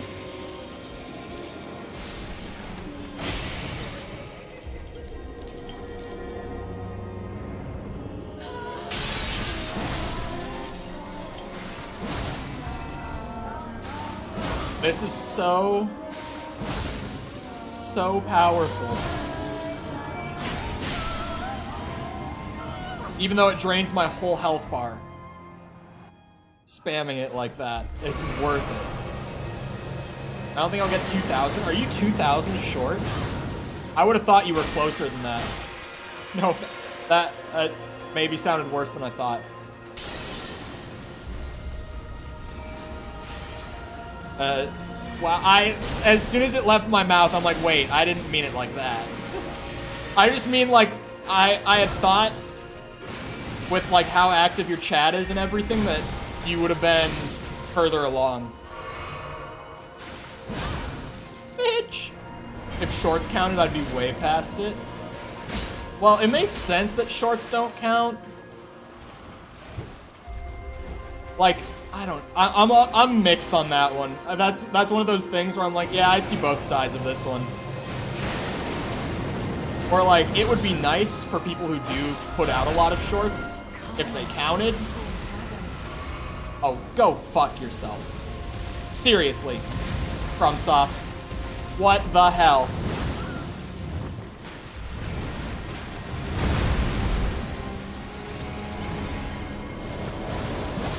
Bitch! Good night. Sorry. If my short is 5 seconds long and I get 100 hours from it, then I worked for that. But I think that YouTube is very aware. I'm trying to find a way to word this. You know how it's like that thing where it's like, if I upload a video right now, I expect like 100 views. But if I upload a short, I expect like 1 or 2,000. YouTube knows that it works like that. Like, they know. They wrote the system. So I think that they know it would. If they allowed that watch time, they would either have to like drastically increase the watch time for everyone, or just not allow it and put it in its own category. And they just put it in its own category. Because there's still a lot of creators who don't do shorts at all. Does that make sense? Because like, it wouldn't necessarily be fair to most other creators if they had to raise it to like 10,000, right? Because of shorts watch time. Yeah, I don't need to do anything here. Alarmed, nor afeared, I would birth thee. Go watch Kratos Has Had Enough. Fair I need to write that down. Hold on. Although, maybe writing things down isn't the best for me. This morning, I did something I should not have. I'm looking at that. I got a reminder on my phone. .ttv. Wait, what?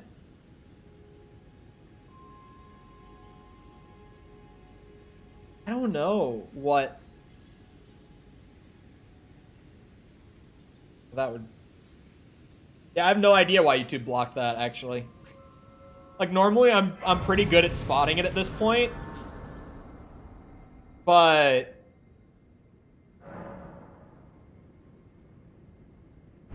yeah, I have no idea on that one, admittedly. Oh wait, I have so many runes from that fight. Thought maybe it was Lich. No, that's fine. That needs to get raised. Who would have thought 20 is not enough for this point in the game? Okay. I can leave now. Hold on, Jacob. I think it was this one? Oh wait, no, that's a cave. Sorry. It wasn't a cave. It was it this one? This might have had the bell bearing in it. Up here.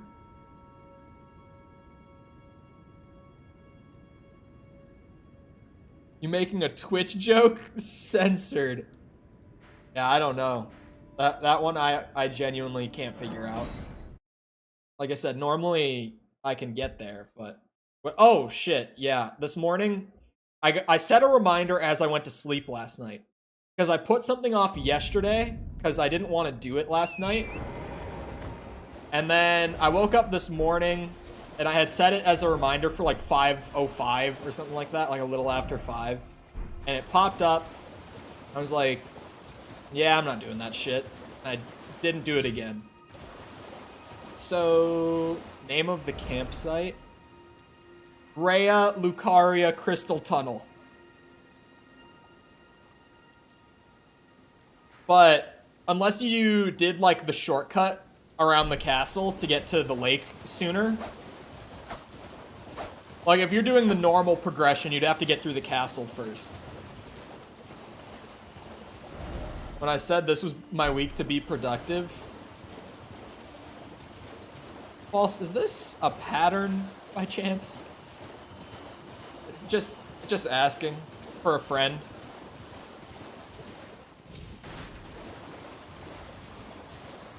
It's not? Mm-hmm.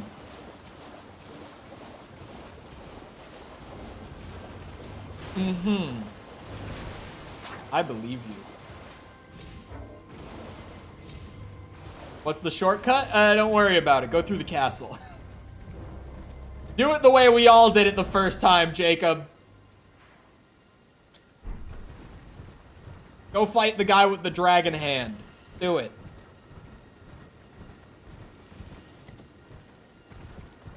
Stopped in September? September? False.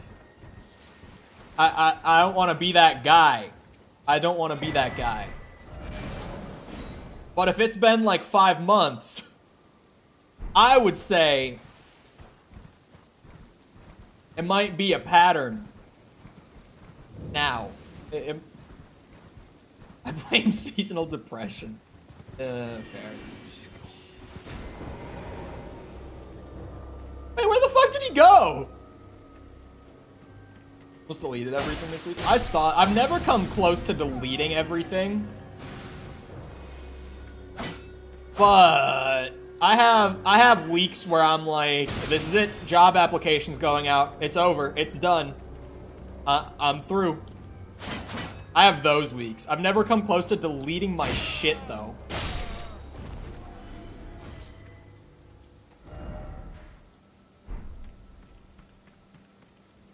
Don't lie to the man. There are no shortcuts to skip Margit and Godric. Oh, right.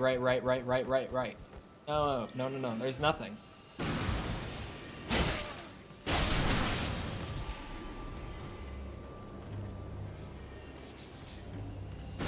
Why are you able to do this?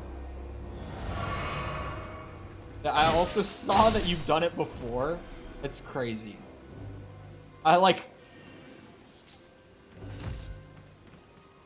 My Twitch doesn't count. My Twitch is still there. My Twitch is abandoned, not deleted. Wasn't sure if this was the wall or not.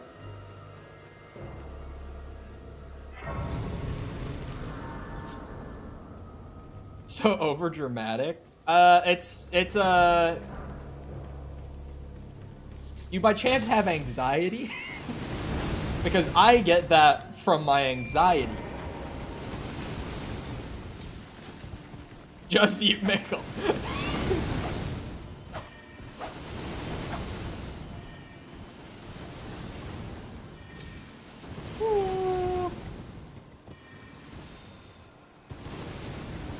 I love the stutters on my way to the magic school. Only 2 hours of sleep. That's also a noticeable thing. When I don't sleep, my anxiety gets worse. That's a weird... I don't think there's any actual correlation there. There couldn't be. Surely.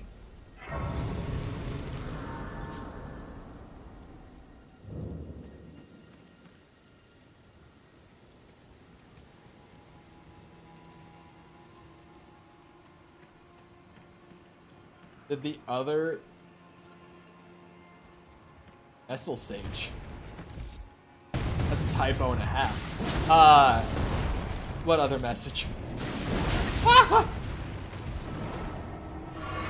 What is that? Why are they raising the middle finger at me? Oh, that's bad. Probably. I'm so lucky that that wall was there.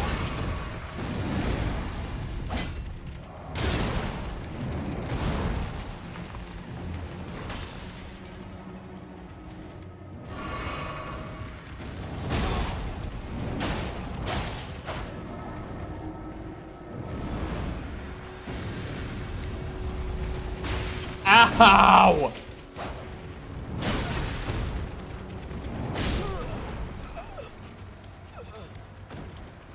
Alright, the hands are kicking my ass. I thought I would be fine at this point to come up here. Maybe not. What was I about to say? I forgot.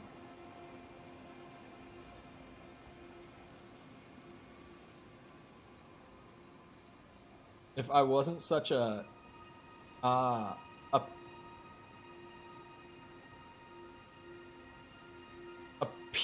Oh no, that came through. No, that went through. That's fine. I frequently ask people on Twitter if they ever get close to giving up though. I just have random, like, overwhelming anxiety bits some nights where I'm like, yep, I'm applying to jobs tomorrow. But then, thankfully, normally at some point throughout that, my rational side will kick in. And even though I don't like it, I'll stick with it. And then the next morning, I'm like, thank God I didn't, like, devote myself to giving up and just sending out job apps. That would have been really dumb. They're just handing out somber smithing. Wait. Oh wait, no, that was 3 smithing stone 2s. I thought that was 2 smithing stone 3s and I got excited. Wait, I don't even need 3s, I need 4s.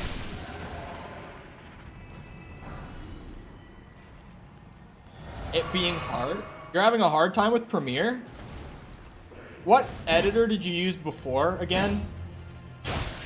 Because I know that I saw it on Discord once, but I don't remember what it was.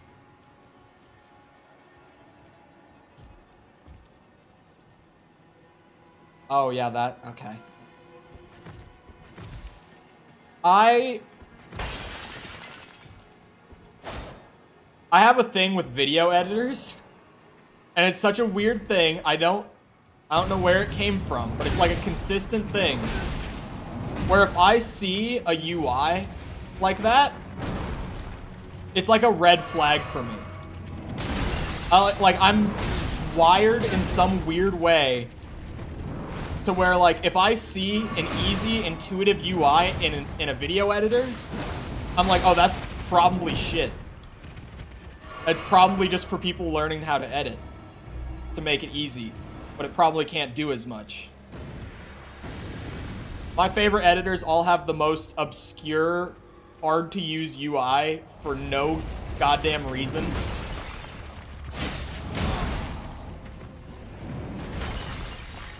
It's booty cheeks, so poll theory works in this case.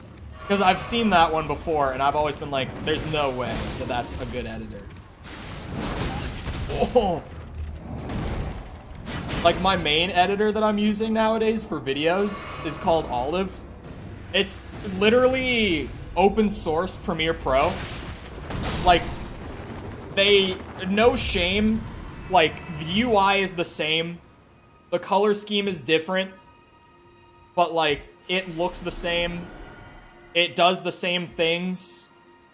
But it's open source and it's free to install. So it's like, it's very buggy, is the trade-off. But it's open source, which means anyone who wants to have it can get the source code for it. Which means there's a fuck ton of plugins that people make for free. And people don't make, like, presets like they do for Premiere. Like, people don't really sell presets for Olive at all. But I'm kind of glad, because it made me actually learn how to do that shit. Presets, yep, there it is. That is the one thing that Premiere still has over it, but for me, I love the plugins, and I just learned how to do that stuff. Presets are really nice, though.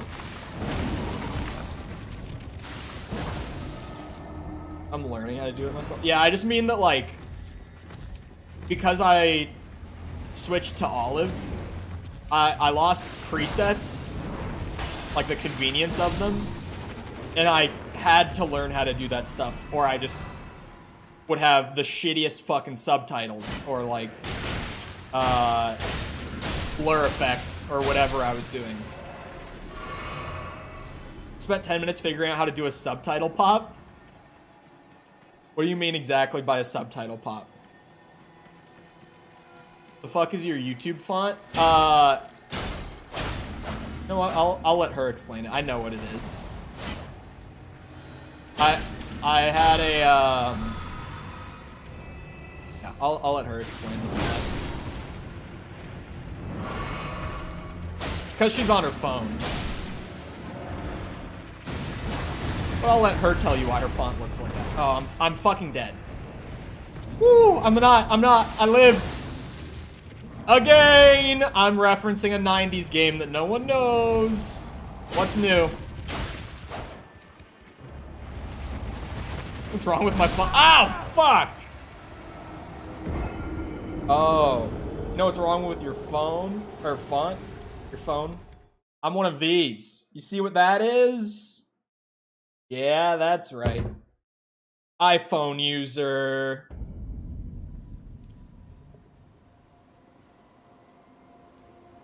Till the end of time.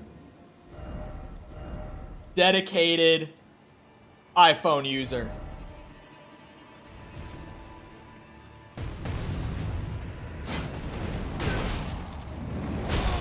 No shame in it. People at my school were hilarious with my phone, though. People were like, how the fuck are you in, like, a computer science degree and you use an iPhone? Because it's a nice phone. How does it feel to be inferior? You know what? I'm not trying to, like, edit photos or videos on my phone. I'm not trying to emulate the fucking PS2 on my phone. I don't need files on it. My phone is for texting, calling, watching YouTube in bed, and that's about it. About it. Actually, that really is the extent of it. Literally, you can do all of it on your phone. False. Speaking of short content, this is the only way I ever remember to say anything to her, I swear to fucking God, is her being in chat and something reminding me at the same time. Your thing on TikTok, where with some of your audios, random bits just go out. What audio bitrate are you exporting things at? Because the only thing that I've been able to think of for it, because every time I'm like, that's weird. Because, like, this audio works for everyone else, but when she uses it, it no work. I have one theory, having no idea what you're doing, and that's that your audio bitrate might be too high for TikTok, so if the frequency goes too high, it's just, like, cutting out. Because TikTok doesn't know what to do with it. I have 8? Since when? And that's a recent issue? It could have been a change on TikTok's end. In that case. I wouldn't destroy my theory right away.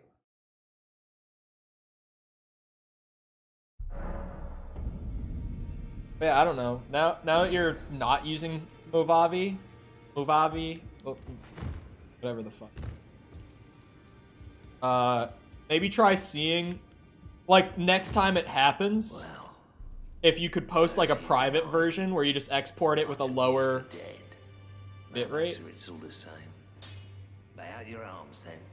Wait, what? I came across the second account randomly, because it was so weird. Because I was just, like, going through TikTok generally,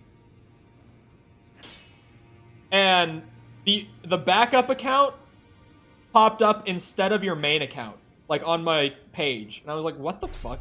Why would that even happen? Hold on. This one. The picture is great, by the way. Picture is very... I only got confused because it said friends are tagged. And I was like, is it not her account? Oh, this is the murder one. Yeah, it worked fine. I have no fucking idea then. I have no idea. There goes the theory. That's the one that destroyed it. I have no clue. Oh, now I just don't have the runes. This game. Question, did my mic pick me up there when I was just talking? Or did it cut me out? Because I've been playing with my audio filters, so I feel like my mic might have cut me out right there. New accounts go through For You page, and my account is shadow banned. Yeah, I don't know shit about that. It picked you up. Let's go. Because sometimes I just start talking quiet, and my mic used to just cut me out because of my noise gate settings. TikTok hates VTubers, confirmed. I've heard about that before. Isn't it something to do with like VR chat creators ruined it for everyone or some shit like that? I heard that somewhere.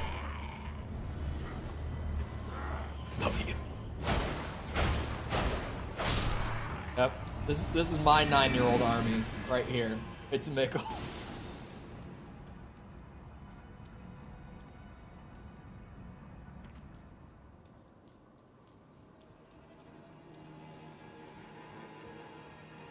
Because the CCP hates furries and stuff. Aren't there VTubers in China? I feel like there has to be. I feel like there's VTubers from all over the fucking place at this point. That.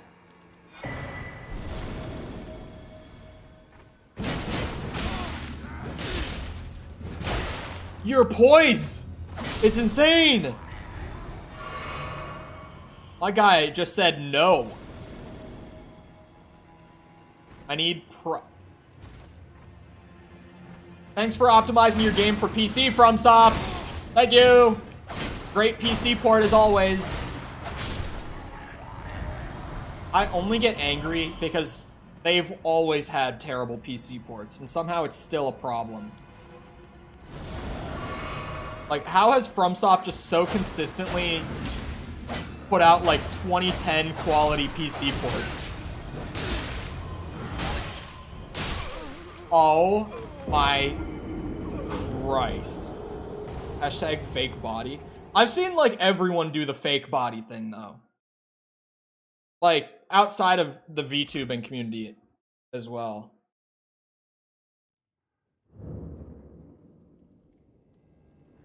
A buddy texted me while I was on my phone. I don't know what it was. It's a picture?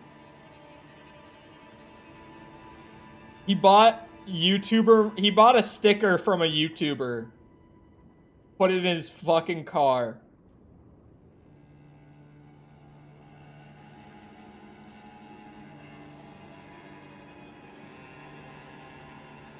Sorry, I had to respond to that. It's funny. He just got a new car that he spent way too much money on. He bought himself like a new fancy Subaru. Anyway. And he has now, within a week, started putting stickers on it. So, good job. As if the car didn't drop in value enough just when he purchased it.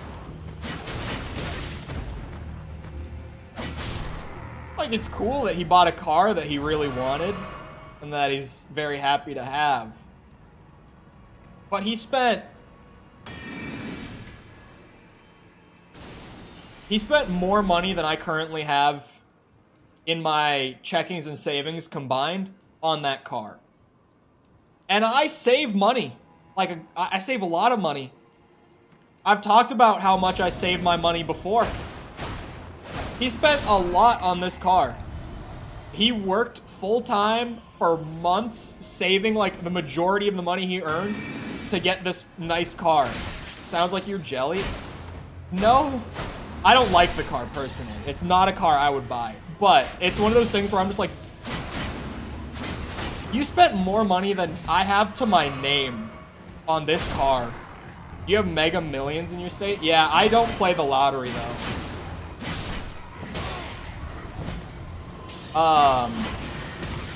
One of my college professors went on this rant once, as he was known to do. He was a little loony, a little wacky, a little unhinged. He was a bit of like a... I would best describe him as like a pseudo-anarchist, right? Where he was very openly like, I hate both sides of the political spectrum so very much. He hated both sides of the political spectrum. He was like, I don't think that full anarchy would be better than our current government. But I do think that most things would be better than our current government. He was a wacky guy. I loved him. He was wildly entertaining when he went on rants like this. But he went on one rant that I was like very intrigued by, where he was talking about why he calls the lottery the poverty tax. And I was kind of like, hold on, let him cook. This guy kind of onto something. Because he's like, who's playing the lottery? Do you think that like millionaires are playing the lottery? Like, no. The people playing the lottery are people who like the money would change their lives. And they'll spend like 10 to 50, for some people even like $100 a year on like lottery tickets if they're really hopeful to win. And it all goes to like state government. It's literally just like taxing you for being desperate for life-changing money. And I'm like, holy shit, this guy kind of spitting right now. What? I was like, hold on. If I was rich, I wouldn't get an expensive car, because I don't know half the crap I got in it, and I would break it. Well, he's a big car guy. He's a really big nerd for, like, Japanese cars. So he always wanted a Subaru, like a sport one, and he finally bought one. But I'm like, damn, bro, you spent so much money on that car. And then he's like complaining to me literally 4 days later about like his VR headset broke and he doesn't have enough money to like replace or repair it. And I'm just like, well, maybe if you didn't spend tens of thousands of dollars on a new car, you'd be able to repair your fucking HTC Vive, man. I don't know. I was like, you're getting no sympathy from me today. I was like, none. After what you just spent on your car. Nope. I think if anyone was rich, they'd buy an expensive car. I bought a car in high school. I've talked about this. My first thing, when I was in high school, and my earliest signs of workaholic tendencies were showing. I saved up like all my money, and when I turned 16, I bought a car. Probably bought a WRX. I don't know what I even bought. I honestly couldn't tell you. I don't know Subarus for shit. I don't know most cars for shit. But I bought a nice car. It was like $9K. And I really like my car. I'm going to drive it until it fucking dies on me. Or gets totaled, or whatever. Like, until I can't drive it, I'm going to drive it. But I kind of wish I didn't spend that much on my car. And I don't think I'll ever spend that much or more on a car again. Because honestly, I'm like, why? Like, yeah, I have a nice car, but it's a car. I work from home now. I drive my car like twice a week. Wait, why did I almost just quit? What the hell? 9K? Yeah. Yeah. I worked a lot. Like I said, my my early workaholic tendencies were showing. You won't pay 9K for a car? I don't think I'll pay that much again. Like, I can buy like a used, got some miles on it, Honda Civic. Like a good old Honda Civic. few years old, decade old, whatever. That thing will get me where I want to go in style, man. I don't need anything. I'm joking, but I don't need anything more than like a car. I don't know why I got a really nice one. It's why I'm gonna drive it until it dies, like, because I need to get the money out of it now. Looking back.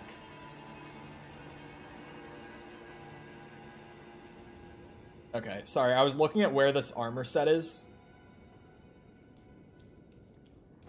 I drive 100 miles a day? How long is your commute again? Sorry. Hold up. Wait a minute. Something ain't right. Even, like, at the most driving I was doing, I was driving, like... Let me think. Driving like 20 miles to school. I lived far from my high school. And then I would drive like, I would probably say about 20 miles to work. And then like 8 or 9 miles home from there. So even at like me driving at most daily, it was probably like 50. 100 is crazy. But never mind. I Ringo Burr. Yep. Something just clicked and I'm like, 100 might make sense. I live in the woods. Hey, I wasn't gonna say it, but I remembered that you live in the middle of fucking nowhere. So, you know, those miles are going pretty quick. I was like, even an hour commute, that sounds kind of wild, but a lot of that's gonna be empty. Nothing roads. Straight road.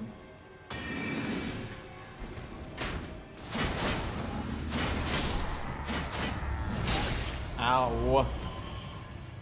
I've never lived properly in the middle of nowhere. I like the idea of it outside of like, at least here, if you go live out in the middle of fucking nowhere, there's like no good internet providers. After Orlando, though, I do not want to live in the city. I'm over that. I'm so over that. Orlando was just like nightmare experience, man.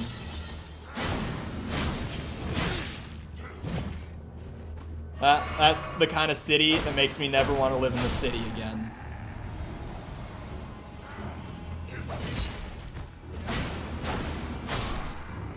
Have I ever told the story of when I was in... I know I told it like a long time ago, probably back on Twitch, because I was on Twitch at the time. This is when I first moved to Orlando. Like, I shit you not, like my first week or two living there.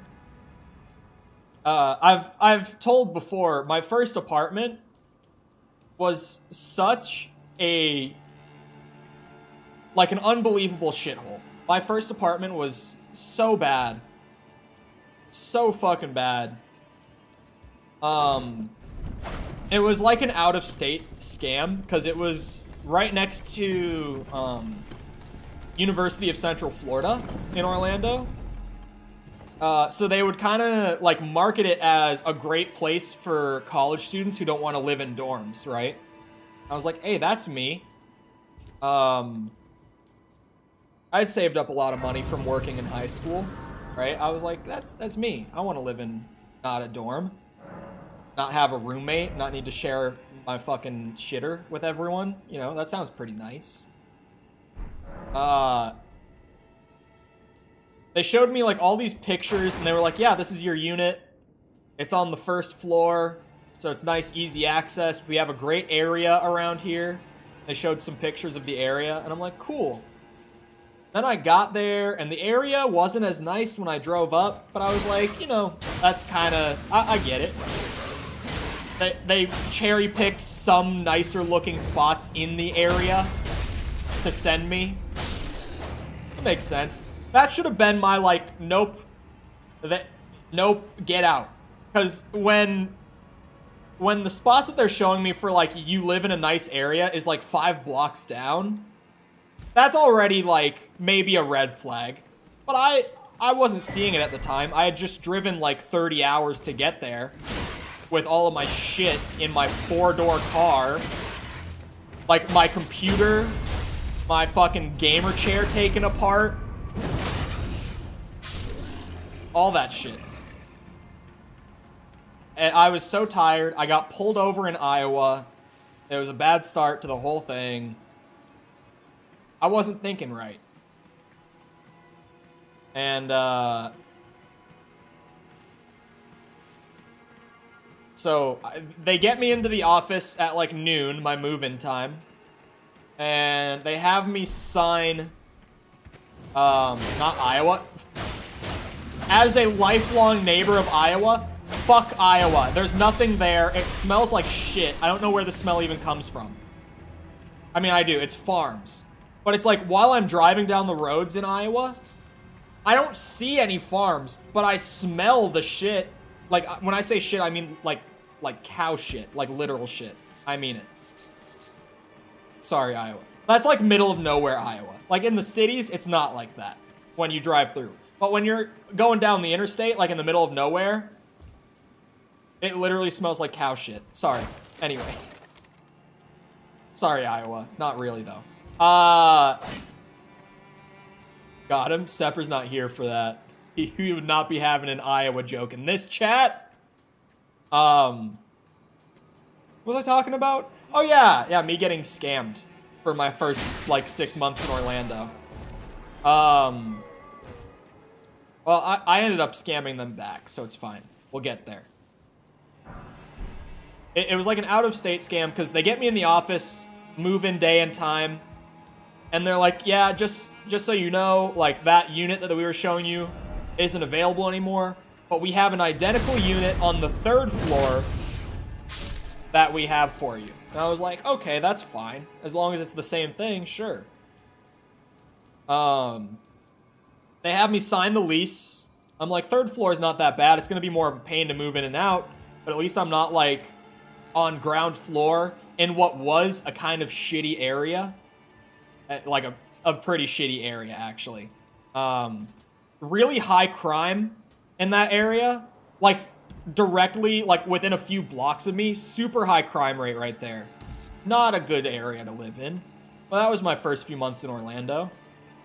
Good amount of shootings there. There was a lot of gang activity in that area. Anyway.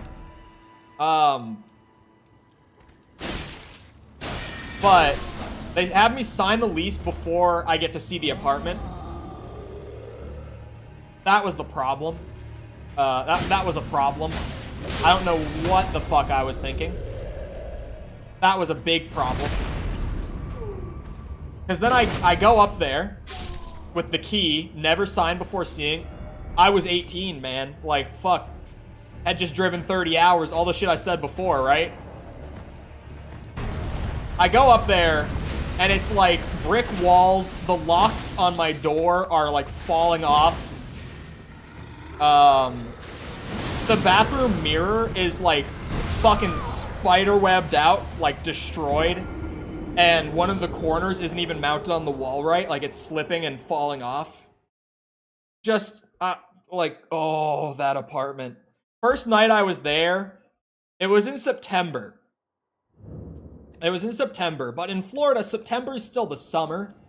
And the summer in Florida is not pleasant. It was like 90 degrees out, and my first night, in the middle of the night, my AC went out.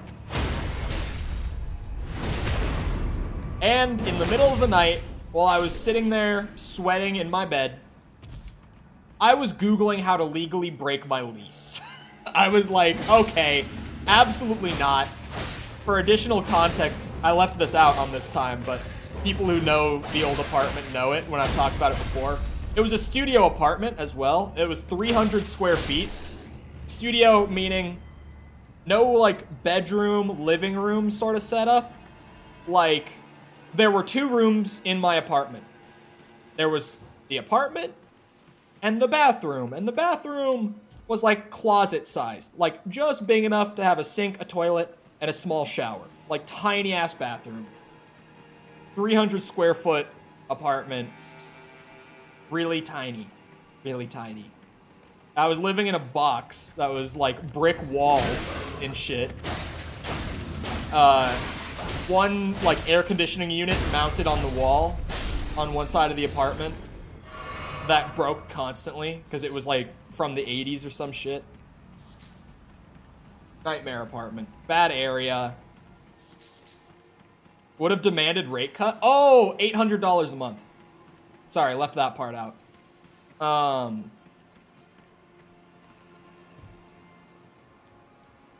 But for those that know the story as well, in January, I got there in late September. In January, like 3.5 months of living there in, the property manager knocks on my door. This was midstream on Twitch. This was awesome. My property manager knocks on my door and hands me an eviction notice because the building was getting shut down by the state. They had just found out that day, and everyone had to be out by March 1st. This was like January 15th, 16th, around that time. So they were like, yeah, in 2 months, we're getting shut down. The shutdown date was like March 16th or something. And they were like, so you have a month and a half to be out of here because the building is getting torn down. Like, we're going to be gone. And I was like, that's so unfortunate. So sorry. Thank you for letting me know. All that. And then I sit down on stream and I'm like, chat, I'm free. I don't even have to live out my 9-month lease. We're out of this bitch. Glad they got shut down. They got shut down for like safety shit too. Because they had a major mold problem. They had a lot of like insect infestations.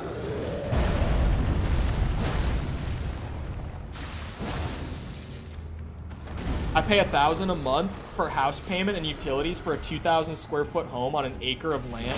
What? Well, living in Orlando is just expensive generally, I should mention. Because then after that, I went to a much nicer apartment. Because after that, I was like, I'm not taking chances in Orlando, man. So my second apartment was like gated community, like 750 square foot apartment. It was 1 bed. I'm trying to think of, it was just a really nice unit. Like, it was a recently renovated unit since the last person had lived there too. They had just put in like all hardwood floors and shit. It was really nice. And that was like $1,200 a month, $1,200 a month. Like, living in Orlando is just expensive in general. Living in Minnesota is also really expensive though. Where, like, it's the reason I don't currently rent. I've talked about that. Like, I don't rent right now because the housing market here is so fucking expensive. Getting a house like what you're talking about, Jacob, to buy it is like $600K on average around here. To rent a house like that would be like $2,000 probably a month here. And getting like a 1-bed apartment here is like $1,500 a month. Oh wait, you said 2,000 square feet? Sorry. Renting that would probably be like $2,300 to $2,500 a month here. My house is $100K. That's fucking bullshit. You know, maybe I should go to North Carolina after all, chat. Job offer or not? Background lore. I got a job offer about this time last year to move to North Carolina. It would have been like Raleigh area. To work at a company. They wanted me to drop my degree and move there and start working full-time like ASAP though. Which is why I didn't take it mostly. Because I was like, I was just entering my senior year of my degree. And I was like, no, I don't want to drop it after putting this much time and money into it. But it was a certain company that worked on a certain Xbox exclusive series during the 360 generation. and has a pretty popular battle royale game at the moment that the job listing may or may not have actually been geared towards. And that also has a funny car soccer game. Trying to make it super obvious without saying it for sake of professionalism. But I got an offer to be a designer for them. And the offer was actually really good though, because it was like relocation package. Oh, you can actually kill yourself with it? I didn't know that. Relocation package. Good starting wage as a junior designer. And I had the option for, like, if I wanted to work on the Battle Royale game, I could work on the Battle Royale game. If I wanted to work on the car soccer game, I could work on that. Like, I got to choose which of those two I would work on. But yeah, I didn't want to drop my degree at the end of it. And I also didn't really want to move to North Carolina. Average rent in Raleigh is about $1,600. That's not bad, but that's like what it is here. It's not much better. Low state NC houses be like as low as 800. 800. Okay, don't kill me again. These are the enemies that I'm specifically here to farm for armor. How the fuck did you... Is it not Raleigh? I've always heard it as Raleigh, and that's a city that I hear about a good bit. More Cole lore. There is one game that I've ever actually been really fucking good at, and it's Halo. And I used to play tournaments and shit. This is well known. I was a pretty good duos player across the whole series. Most of the series, not the whole series, but most of it. And Raleigh has... Raleigh. Okay. That might also be the Yeehaw. I don't know. Sorry.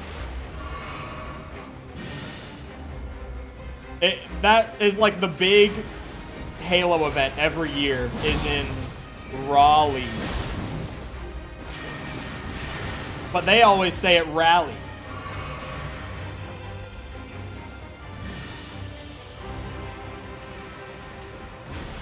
Don't blame the Yeehaw when you're talking about the Yeehaw. Yeah, that's fair. Yeah, that's fair. Does the ghost horse bleed? Was that shit? Oh god. Just a bigger... Oh my Jesus. I love Elden Ring bosses. Get over here.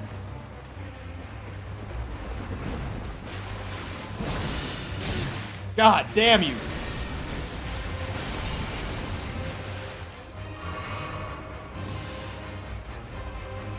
Yeah, I almost took that job offer. Oh, fuck.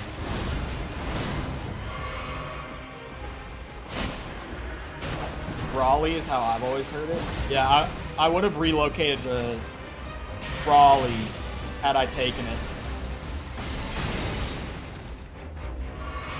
I was like 50-50 on it, but then ultimately I was like, dropping my degree doesn't sound like the best idea during my senior year.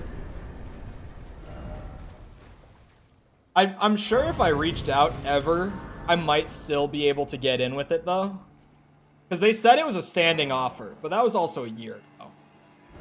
Like, I feel like when you say that, you kind of mean like, you know, if you change your mind within the next month or so, let us know. You don't mean in a year, call me back. Probably not. But maybe. But also, if it's... What's the average...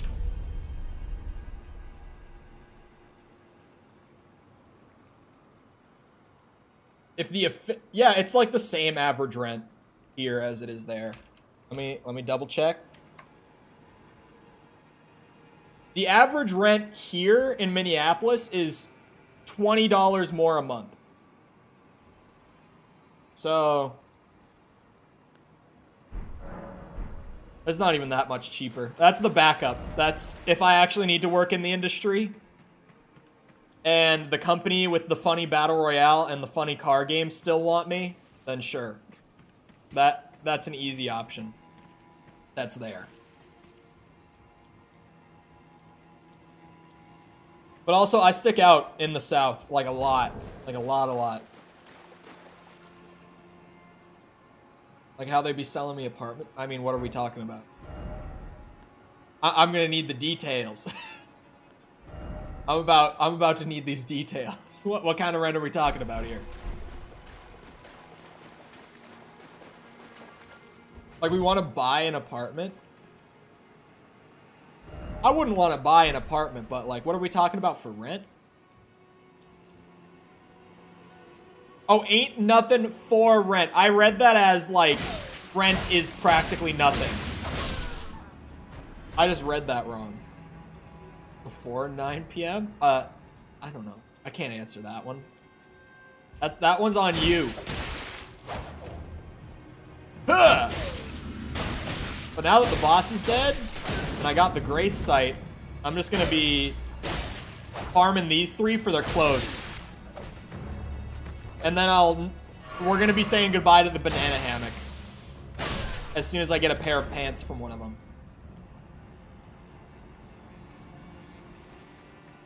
Damn. No rent. Average rent in my area is about 900. 900's pretty good. Are we talking like 1 bed? 900? That's cheap. That's pretty cheap. Say. Let me look. I haven't actually looked for an apartment in almost a month. Let me just real quick.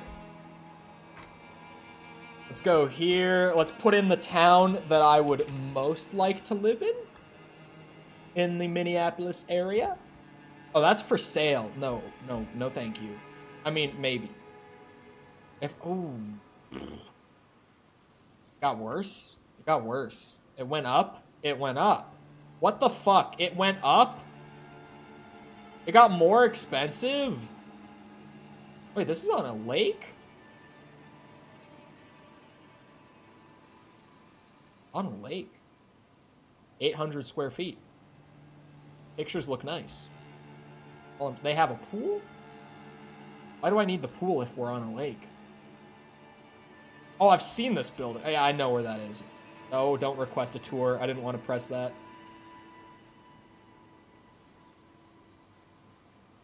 Alright, well, how about for sale?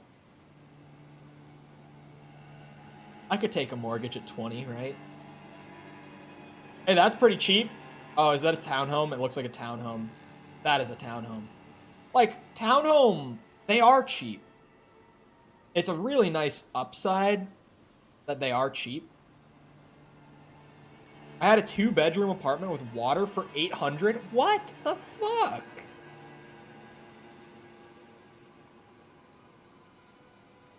Laughs and then cries in mortgage. I could probably take one out right now, right? Right? I could manage that. I'll find a way. There are ways to make money. Is this just a property? Oh no, that's a house. That's not a bad house. Hey. Okay, it's not like new. I can't show it on stream. I can't even, like, if I wanted to show the pictures, it would flash the address. Like, I can't. But it's like, it's not new, but it was probably built like 20 years ago. Oh no, it says 86. I wouldn't have even thought it was that old. It's like $400K for a 4-bed, 3-bath, 2,400 square feet. It's a house. It's not a... How is this so cheap? It's in a really good area. I know where that is. It's not on a lake, but it's literally like just down the street from a lake. Oh, you're in Houston. See, that makes sense. I'm going to stop looking at houses. Yeah, Texas is another place I almost went to live, actually. Texas was strongly in consideration as I was finishing up school. Oh! My girlfriend at the time is from Dallas. And she wanted to go back there or stay in Florida. She wasn't decided yet. But it was one of those things where, like, if I wanted to go to Texas, she would go. Like, that quick. If you got a steady job and 20% down, you might be set. See, that's the thing. The steady job part is the thing there, Jacob. All of my income is not guaranteed. It's all completely up to a mix of my hustle, execution, and luck every month. Every piece of my income comes down to those 3 factors combined per month. How much I'm working, how well I'm working, and how lucky I get. Those 3 things come together to determine my income monthly.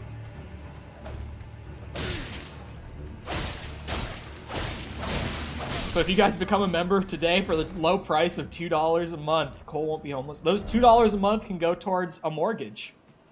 Doesn't that sound thrilling? Just making sure that one didn't already drop and I missed it because I haven't been paying the closest attention.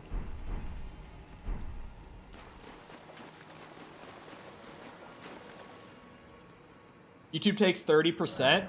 Don't tell them that. My husband is from North London, but I lured him into the countryside for cheaper housing. Yeah, where I'm looking at is, it's suburby. It's not like countryside. Although, chat, I have a friend who lives in the middle of fucking nowhere. Like, we went to the same high school, but we both lived far from where we went to high school.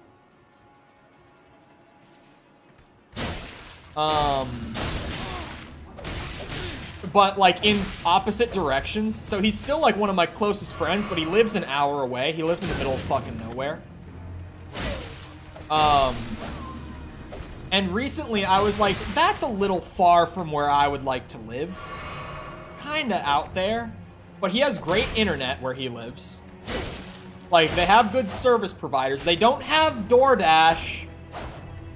The one restaurant they have on DoorDash is McDonald's. So that would be a problem, not having DoorDash. But they've got good internet. And I'm trying to remember. There was like actual solid apartments that popped up. Like an email got sent to me and they were like, hey, check this out. And I saw the town and I was like, I don't want to live all the way out there. That's the middle of fucking nowhere. But then, hold on, I'm scrolling over to it right now.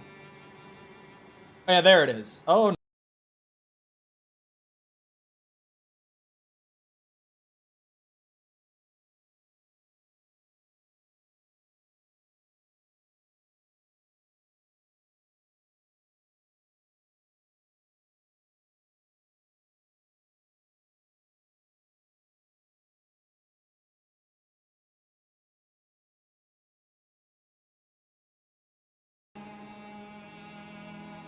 Yeah, OBS crashed on me. Maybe no more searching.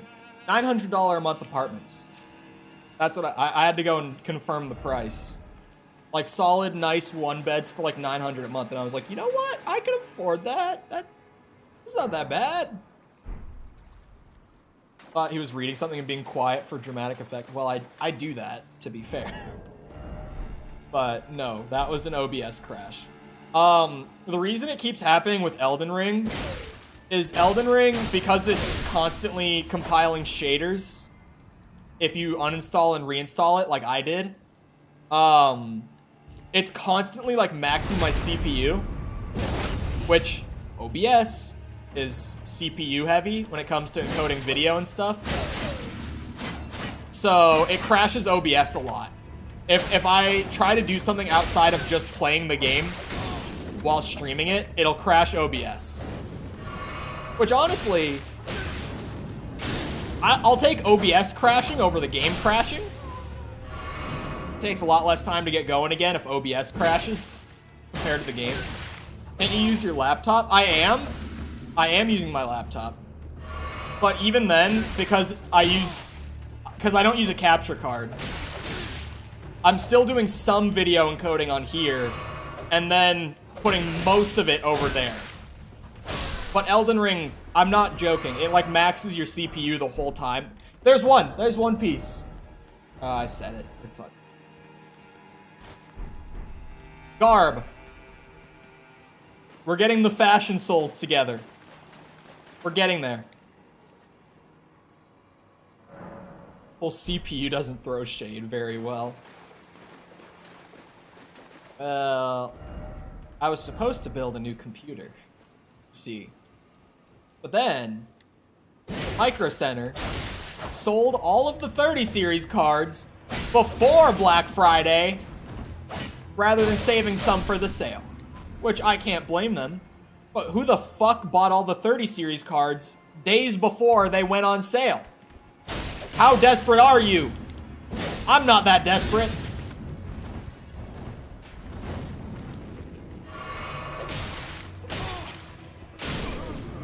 My computer's my livelihood and I'm not that desperate.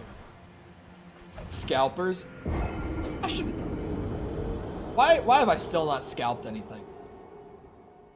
And next PlayStation that comes out, I'm sorry y'all, but I'm all over that. That shit, I'm buying like 10 of those. It's happening.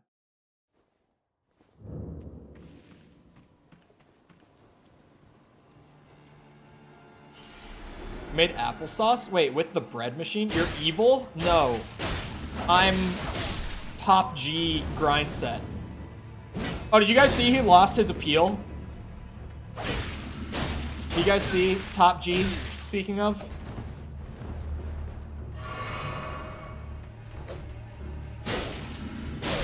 It has a jam setting? What the fuck? What? Why is it even called a bread machine? It should just be called, food machine. Yep. That sounded about as good as it did in my head. Get a bot to mass buy. I could make that. I could make that so fast. I use my degree for evil.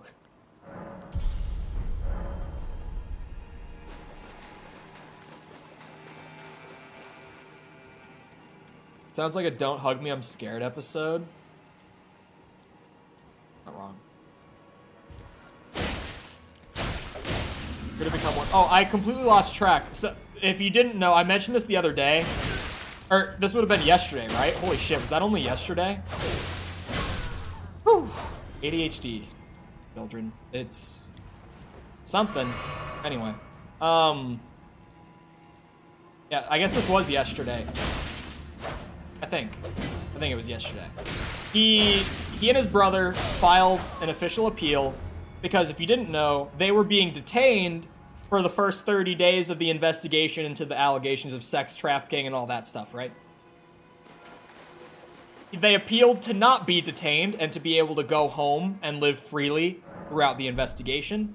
They went to court, lost the appeal. They are going to remain detained for another 30 days for the rest of at least that portion of the investigation. So, it also apparently has somehow leaked from the investigation. I don't know 100% on this one, but apparently some of the cam girls that he had for said business, apparently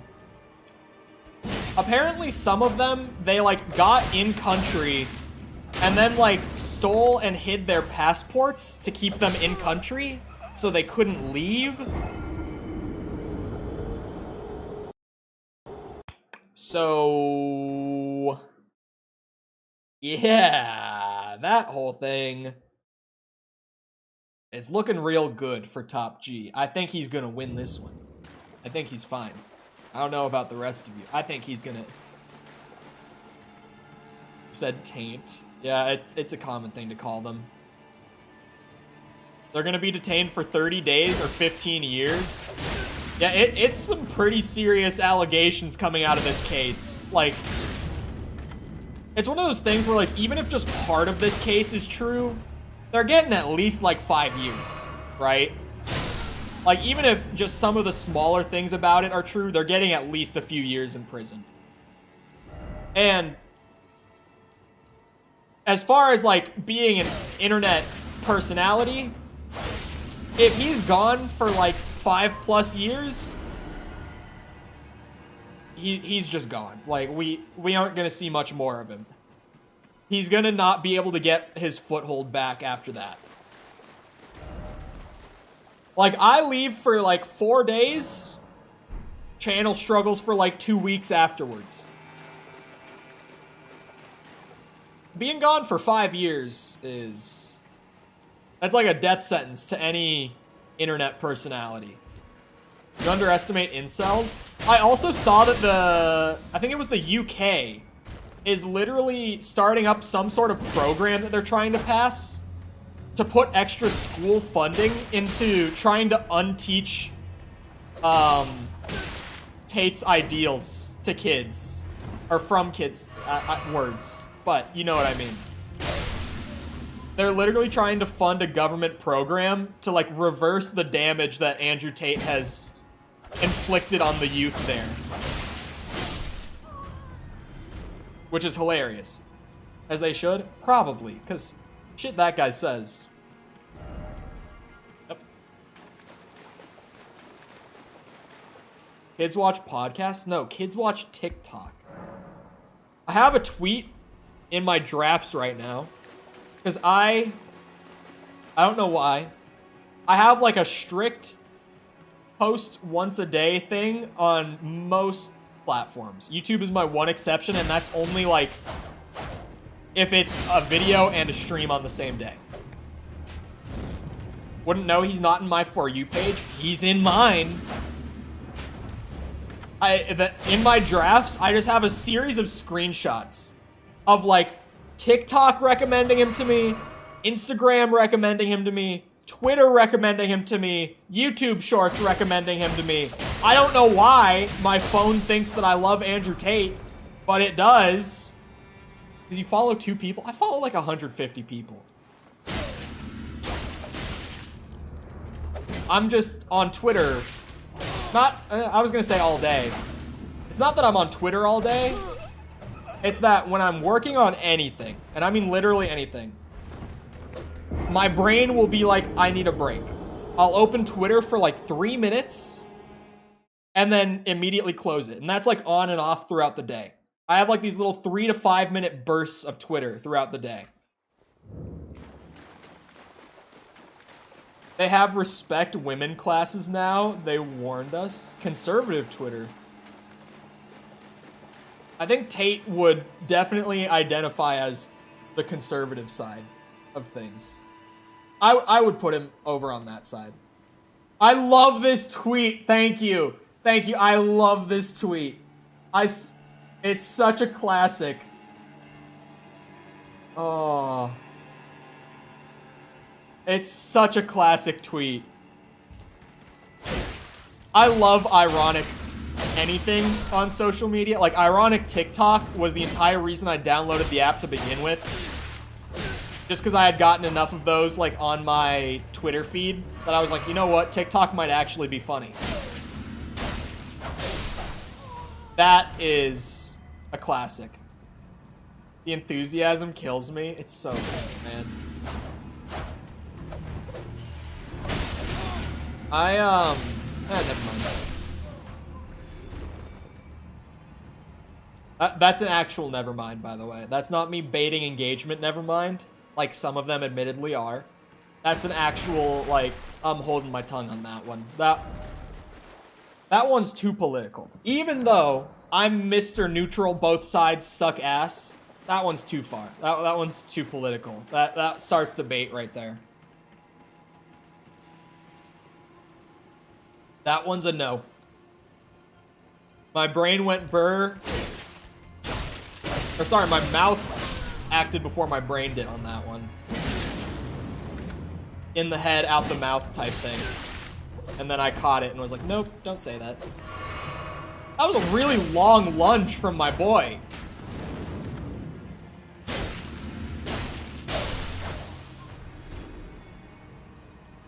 can't believe that Tate only lost his appeal yesterday. I thought that was days ago when I started talking about it, and then I was like, wait a second, that was yesterday? That's another thing that I have in my Twitter drafts, is the constant insanity I feel from a combination of having the exact same schedule 7 days a week with ADHD. Because the way it works, something happens in my life, anything, I forget about it within 5 minutes. It's gone. And then I'll remember it I'll remember it later. And because my schedule is so repetitive, I have no, like, special events or anything that are kind of marking out time for me.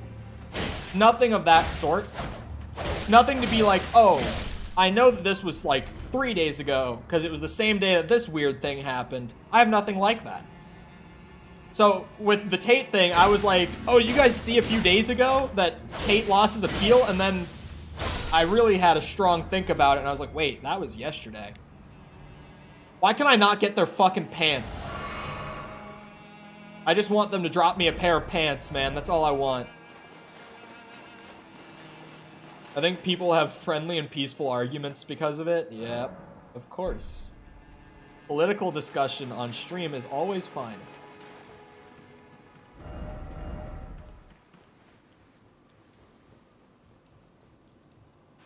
If I could get a hybrid of Trump policy and Obama's demeanor, I'd be happy. Man, like, in my lifetime, Obama, by far, is like, this isn't a political thing at all. Obama is like the most presentable president, you know? He's the guy that you see, and he's just so likable. Like, he's, the way that he talks, like his relaxed body language, like everything, he's just like, that is a fucking bro right there. I like that guy. Nothing about policy whatsoever. But like, his demeanor is on point. It is so perfect. Like, every time I see him, I'm like, why is he so likable? How does he do it? My man, there's that book. I can't remember it. I didn't read it. There's some book about, like, charisma or some shit. I really can't think of the name. It's a popular one. That man must have read it like 20 times. Like, he must have intensely studied it. It's so hard to not just like the guy as a person, like, regardless of political views, you know? Woo.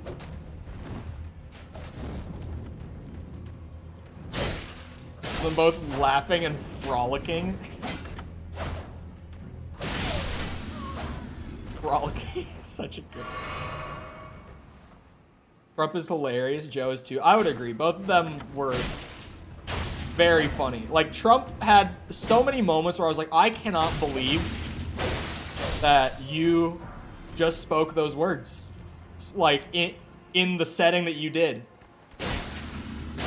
And I've shared my favorite Joe Biden videos before. Like the classic, there's the pants. Finally, I got my pants. There's the, I'm trying to think of like the most viral ones. The one of him falling off his bike. The one of him going to shake the hand of someone who isn't there. Those videos. Like, I've talked about how funny I find those before. I feel like we've been in a weird spot with just like, how have we consistently elected like the least presentable people possible? How do we keep getting in these positions? It's wild to me. Well, I know how. It makes perfect sense. Because I was about to say, like, take for example, again, regardless of political or like policy belief, it's like Pete Buttigieg during like debates and stuff when the Democratic Party was trying to figure out who they were going to run in 2020, always came across as way more organized and well thought out than like Joe did. And I was going to say like how do we even put Joe up in that kind of case? But then I thought, previously known, well liked because Obama era. very easy candidate for the party to rally behind. You know what I mean? Like, it's an easy way. You know how I always talk about baiting engagement, chat? It's like that. It's like, and I wish I was joking, but actually that's where my brain has now gone. It's like the Democratic Party baiting engagement. They're like, we know that we can get people who like us to vote for this guy because they'll like this guy. Even if he might not be our strongest option, he's the winning option. There's actually, in the big video, I already recorded and edited this, and I love it. I intentionally said the name of a very well-known celebrity super wrong in the video, and then like 5 minutes later, completely unrelated, I'm just like, oh, by the way, I said it wrong on purpose to get you to comment on the video. You fell for it. Get fucked. And I still am very proud of that bit, and I love it. Big spoiler, but it's really funny to me. So when you watch the video, and you hear me say a certain celebrity's name very wrong, just know that it's intentional. If you watched this, now you know. I would never actually say the name like that. I won't say the celebrity's name, because it would give away... Well, it wouldn't completely give away what I'm doing, but some people would know what I'm doing. Do I think Kanye is actually gonna run? I think he probably will, yeah. Do you think he won't, is the question. Or sorry, even better question. What do you think is going to hold Kanye, I kind of liked Hitler West, back from actually running for president? If anything. What do you think would actually stop him? If so, will you vote for him? Absolutely not. He won't be the actual, like, Republican candidate if he runs. There's no way the GOP would put him up. That's the thing, right? He wouldn't get put up. He's not going to be a popular pick. Especially after exactly what I just said. They're never going to put a candidate like that up.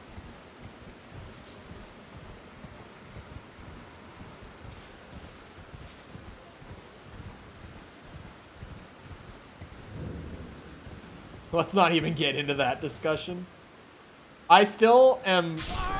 That's lethal! I thought I was fine taking that little... Alright. We have that. We now have a clip of you saying, I kind of like Kanye West's idol. What?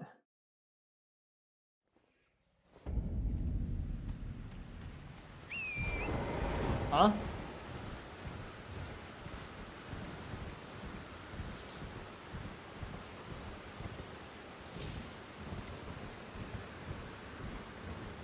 Oh.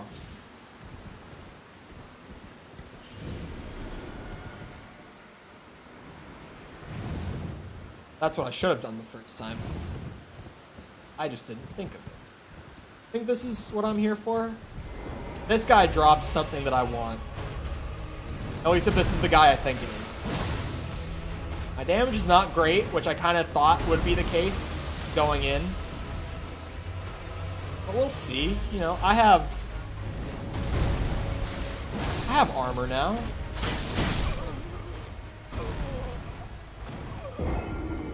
Okay, maybe not. Maybe not. Yeah, the thing with Kanye running is, like, even if he does, he's not gonna get put up for the party. He just won't.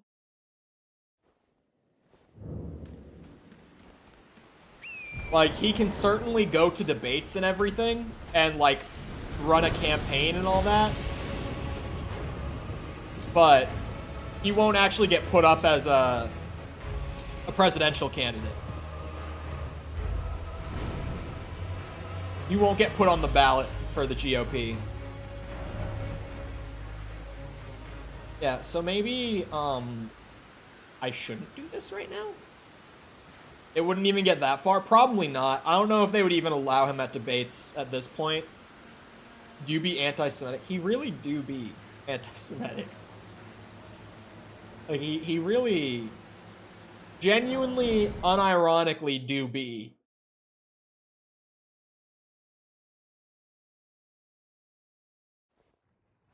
Well, in all fairness, I've said this before as well. There's a possibility that he's not. There's a strong possibility that he's not. At least in my opinion. I could absolutely 100% see that entire thing, that whole arc of Kanye, if you will, as just being like another, I'm fading out of mainstream media relevancy. I need to get back in somehow. Like, it was an attention grab. I could really see that being nothing more than an attention grab. It would not shock me in the slightest.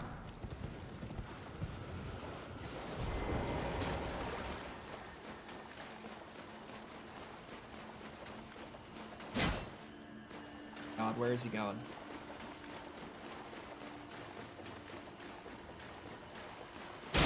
Haha! It's not even something I'm gonna use. I just wanted to do that. There are better ways. Well, yeah. But I don't know. Like, he can't have a PR team at this point, right? There's no way. There's no fucking way. He's got to be working without a PR team at this point.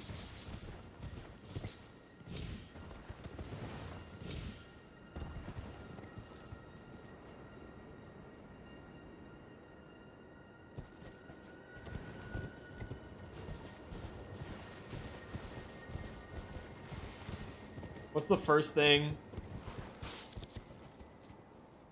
you think of that's so bad that people are going to pay attention to you again? Like, the worst thing that is somewhat realistic? I don't know what the hell that was about, but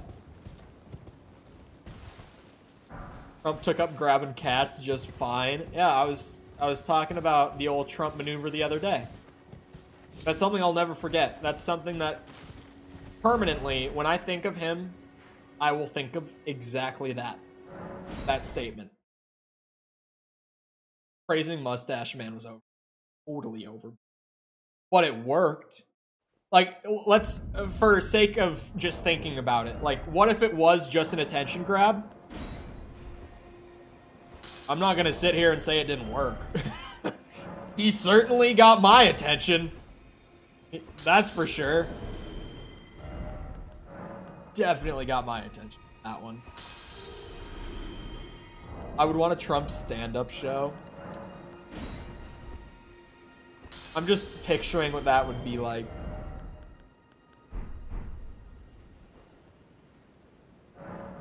Not a single politician that's for the people anymore. Well, it's one of those things, right? I'm trying to think about how I want to word this. Look at it this way. Money exists. Money is a very motivating thing, right? Look at me and YouTube Shorts. YouTube Shorts have always gotten me strong channel growth. Whenever I've posted them, I've gotten a lot of subs and views from Shorts, but no money. And that's always been my problem with Shorts. And I don't know if you've noticed, I don't really make them. But over the last couple of weeks, I've been making a lot of YouTube Shorts, not posting them, but making them. And I have a bunch of finished, fully edited, exported Shorts sitting in a folder on my computer right now. Why are they not uploaded, you may ask? Well, on February 1st, YouTube is rolling out Shorts monetization, where they're going to start fully advertising on and monetizing YouTube Shorts for partners who are eligible, which I am. I'm already approved for this. I got that done ahead of time. As soon as they sent it to me, I got approved. Well, not as soon as they sent it, my approval. As soon as they sent it to me, I did my end of the job for approval, and I just got the thing that was like, hey, you're good, like 2 days ago. So I know that I'm already in the program. Like, as soon as they're monetized, I'm going to be making money off of them. So I'm sitting on, like, right now, 5 or 6 fully edited shorts that aren't on the channel. Because I'm waiting for February. And to some people, that's like, why would you not, isn't the point of creating content to entertain people, not to make money? And it's like, sure, but I could make more money if I did it this way rather than that way. It might mean it's not as good for the viewer, but it's certainly better for me. The idea is, how can we make the American people suffer so we can make money? As much as it might suck to say, the reality of it is, how little can the American people suffer in the way that we see it, like each individual politician, while I make the most amount of money possible, right? So it's not completely, how can the American people suffer? It's, the American people are going to suffer. But what's like the middle ground between the least suffering, but also the most money for me?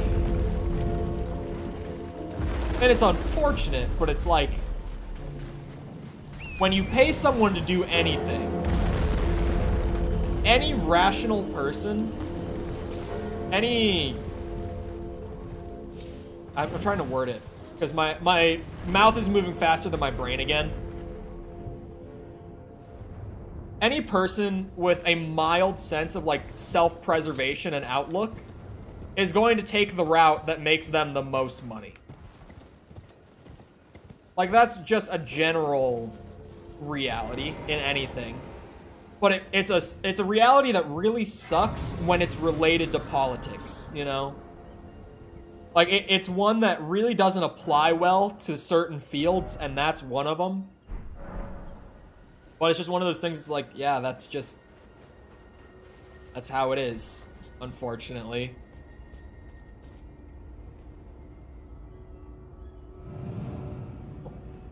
Wait, what? Uh-oh. Being a politician means you're for the people, not yourself. It's still a job, though, you know? Like, exactly what Sepper's saying, like, that's what it's supposed to be. But as soon as you make it, like, a monetized thing, like something that you pay people to do, and there are certain things that will make more or less money for said person, they're normally going to go for what makes them more money. I don't know why I interacted with that. I didn't know what I thought was going to happen. You, please, I can. FromSoft. FromSoft. Your fingers, please, your fingers. How does this sort of thing happen?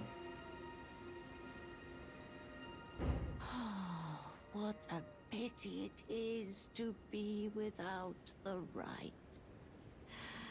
All you can do is stand at a loss, without even the half-crescents that wish to be whole,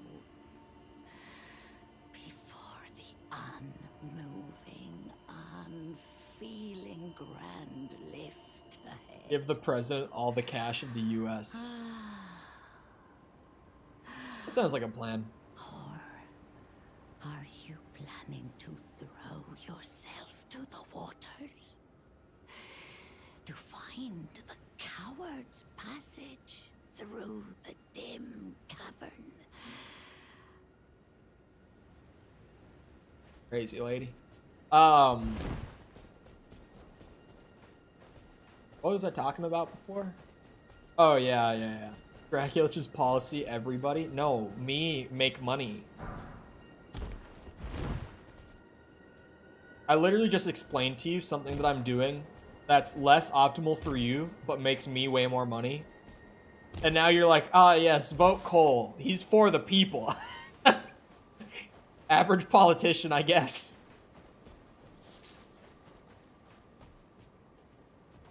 Shouldn't be able to make a living off their job. But like, it's one of those things where it's too much work to where if we didn't pay a living wage for it, no one would do it. You know, like, it's not viable to not pay a living wage for it. It's one of those things in life, and I know that often when I talk about these sort of stances I have on things, people don't like it. But there are a lot of things in life where I'm like, yeah, there's not a good approach here. We're just kind of fucked on different sides no matter what. One of those things that I just kind of throw my hands in the air and I'm like, yeah, fuck it, whatever. Nothing will work out well anyway for everyone. There's not even a point in trying. You're enslaved already? Well, yeah, I was gonna make a wage slavery joke, but I held off. But now that you've made it, I'm just gonna let you make it. It probably shocks no one who spends enough time here that I almost made a wage slavery joke.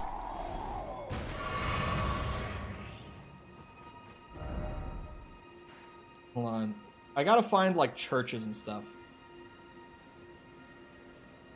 I ain't taking your blame. Hey, I was about to make it. I used restraint. You went for it, man. This is all you. You got the stage now, homie. It ain't me anymore.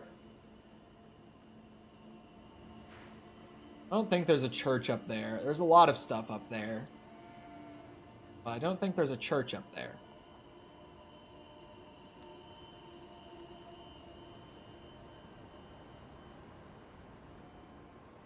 Oh, that's a church. Boom. I knew there had to have been one.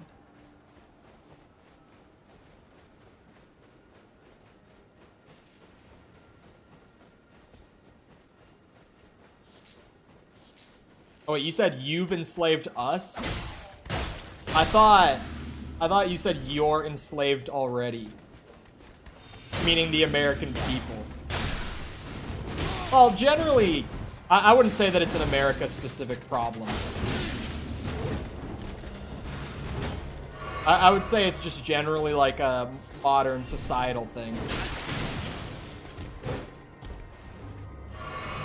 What I'm talking about with wage slavery is the whole, like, getting stuck, just trying to, like, get a good job, working at a company, you know, making money for yourself a little bit, but most of the money made from your work specifically goes to someone else, and you just get, like, a share at the end of the day, and your whole life kind of becomes dedicated just working up to get a little more of a share over time by putting in more effort for the same amount, hoping that at some point they'll just give you more. That's what I'm talking about. That's definitely not an America-specific problem. That's just kind of a general thing nowadays. Oh, I'm slip and sliding. Okay, I thought that might kill me. I get scared of falling in this game. Separate is joking, he doesn't like slavery. Thank you, lawyer man.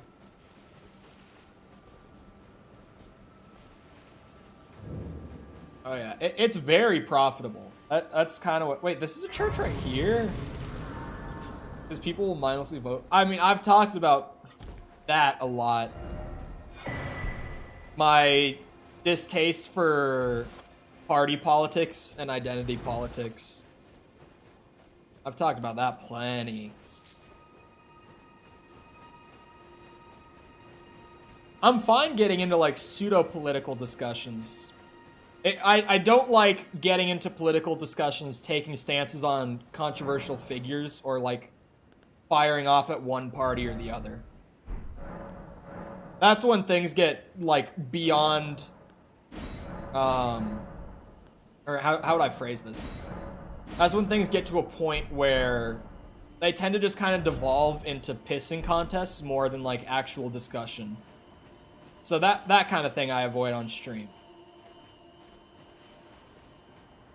Like, I've talked plenty about, like, how I don't like the, like, kind of black and white party system that we have.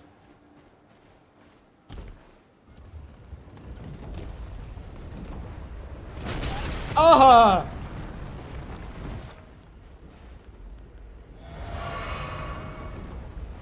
know that I've talked plenty about how I don't like either of the American parties. Because both of them have, like, some good things going. And both of them have some things that they're, like, for me at least, really off base on. And they're kind of, like, equally shit on both sides with the way that I tend to stand on things. What's with the catapults? You want to explain this to me? Giant man? You want to explain the catapult thing?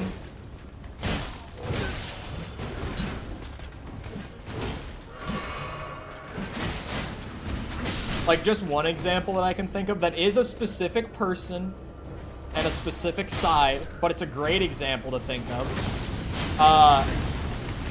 For those that might know Tucker Carlson, he's a show host on Fox News. For non-American context, oh my god. Notoriously right-wing news organization, right? He, about 2 months ago or so, did a whole episode of, like, his show where he gets, like, an hour a day to talk about politics. He did a whole episode on how Biden's administration is hiding the information from us that the FBI shot JFK. He did a whole hour-long episode, reveal piece, on how Biden's party is hiding from you that the FBI shot JFK, and that the Democrats don't want you to know that. And I was just like, we're just pulling anything out of our ass now. Like, as long as it goes against and attacks the other guy, like, it's cool. That, again, this isn't a one side or the other thing. I feel the same way about both sides on this. Anything that can be said to try to discredit the other side will be said. It's both parties in the US right now. It's just become like a big, it almost feels like a playground argument at this point. It's fucking ridiculous.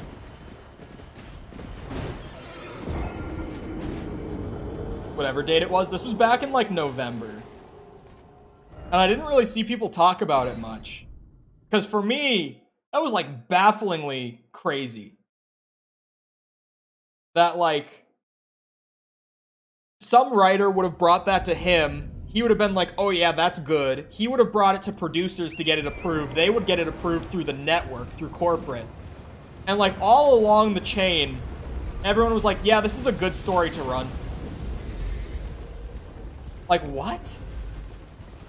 Because that's a genuine, like, common conspiracy theory with the JFK assassination, is that the US government actually had him shot and killed.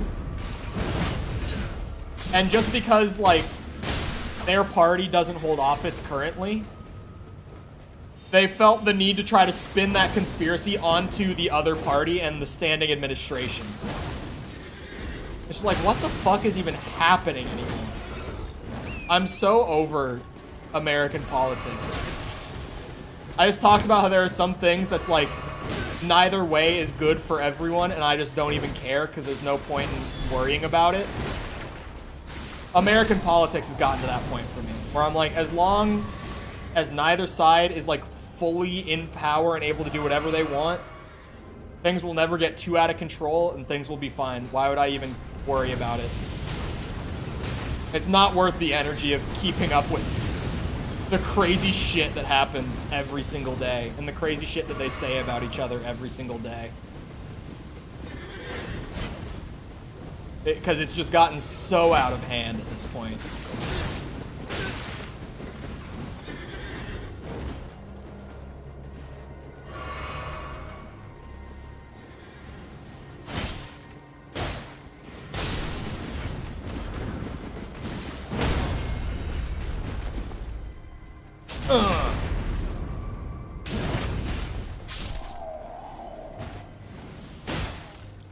Chop, chop. How am I gonna deal with you?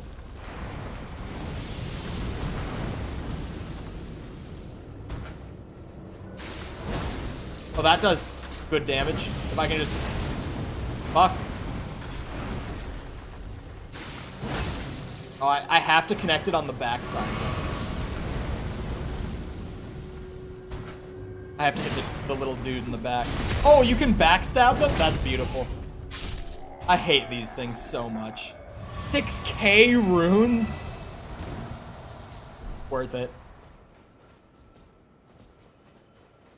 Where's Joe on the political compass? I would say he's pretty central. Or at least he used to be. Nowadays, he's not. I would say he's gone hard to the American left, which I always have to emphasize when I talk about American politics on stream, because so many viewers are not American in my channel.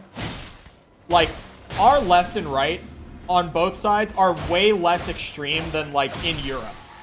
Like, European far left and far right are wild compared to what we get here. But, like, as far as our politics go, I would say he's moderately to... I would say he's moderate left. I would say he's moderate left. He definitely played the neutral card a lot during his campaign, but since he's been in office, I would say moderate left.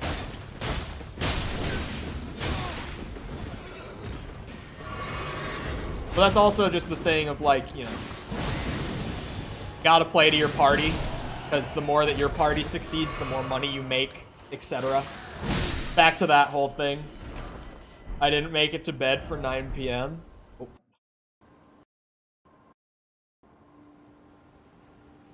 Okay, Elden Ring. Just wait out those big clusters of stutters sometimes.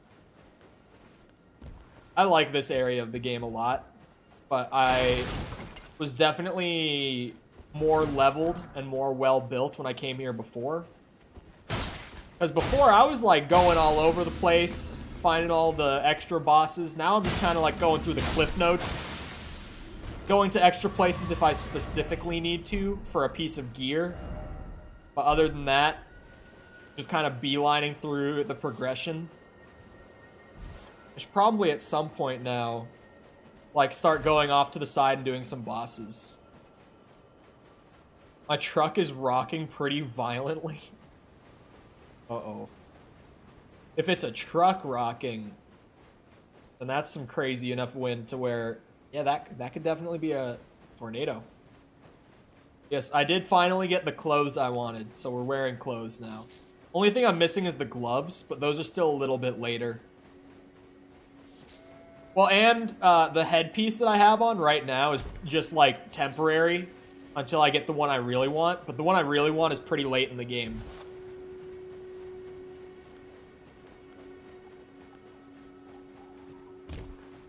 It's always aggressive auth right, aggressive lib left, or very centrist. Yeah. I don't even feel like centrist is... Like, I don't even know if that's the word for me at this point. Because centrist is like... Oh god, no! No, not the madness. I forgot about this shit. I've said it before, when I think of centrist, I think of someone who likes both sides pretty well. But in my case, it's like, I don't like either. So I don't even know if that's an accurate term for me. Man, it's just commit, yeah. What did I come back to? Discussion-wise, they baited me. They baited me. I'm always like, I won't get into politics today. Every fucking time, man. Every time. But my political takes are so mild and so not to one side or the other that I normally am comfortable enough talking about them. I don't like either American political party, so my takes tend to be fairly non-controversial.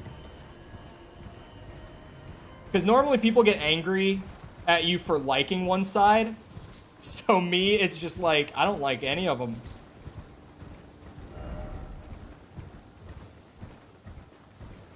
Yeah, where does the madness come from here again? There. The fucking tower right there. Ooh, I want the items though. All right, Torrent. Made it. Leave America. I mean, I've said it before. This is still my favorite country. If it wasn't, I would be gone by now. Oh, fuck. I've gone right into it. Oh, I used the wall to block it. That went well. Didn't kill me this time. It just causes arguments. It does. It does. That's why I don't like it. Aha!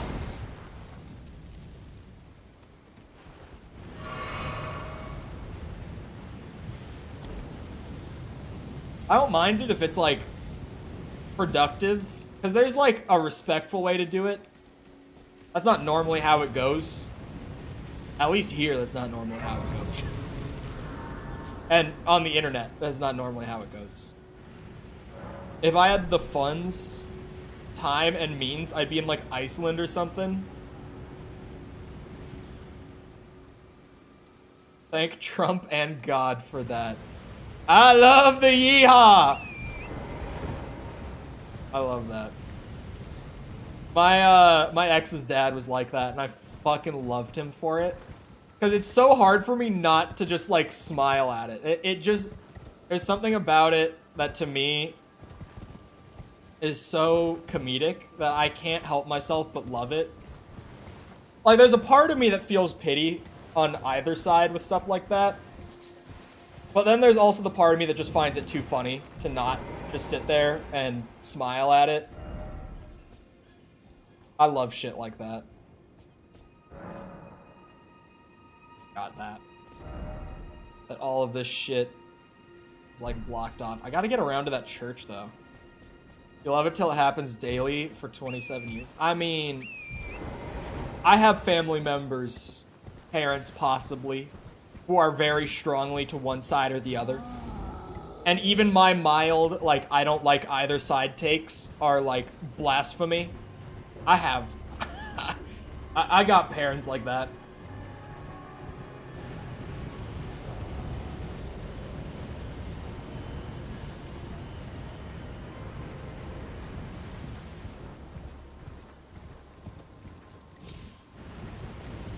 Never seen the clip? Oh, what clip? The clip of the guy praying. Oh, I have seen that. I have seen that, actually. I completely forgot that existed, but yes, I have. It's hilarious. It's wild. Like, you watch it and you're like, this can't be real, right? And then you realize that it's real.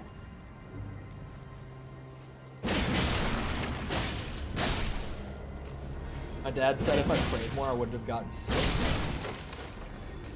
Hey, your dad and I would get along great. My religious opinions are also known, and beliefs are also known. I talk about that enough. I'm comfortable enough talking about it, though.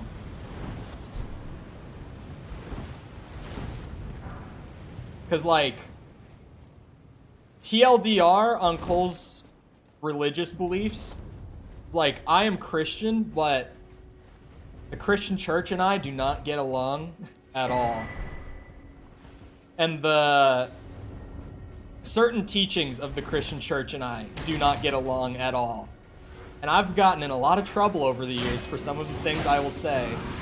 Not on social media, like in person, like IRL environments. I've gotten myself in some fun situations. Some of the things I will say. I really like worldview talks though. I live for that shit. I took as many like theology and worldview electives as I could in both college and high school. So I find stuff like that fascinating. But yeah, the church and I. Woo.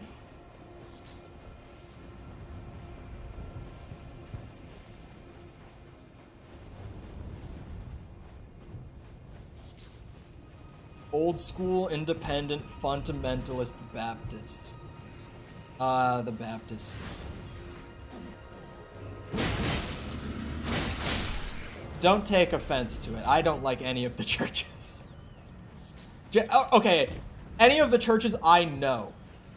Because there are some of those wild, like, obscure-ass denominations that I don't even know. But, like, all the churches I know, I don't like any of them.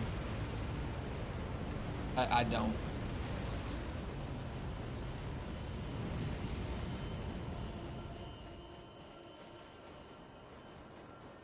I have... Nah, never mind. I sleep and play video games. I also do that. But you know what happens when I try to sleep and when I try to play video games?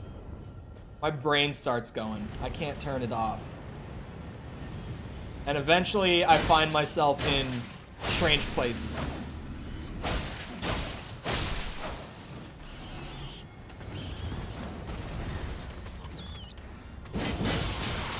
Oh my god. Madness rats. I still love the fact that these rat models and animations are literally from Dark Souls 1. I love FromSoft's reuse of assets. My brain turns off. Yeah, mine doesn't do that. It's why,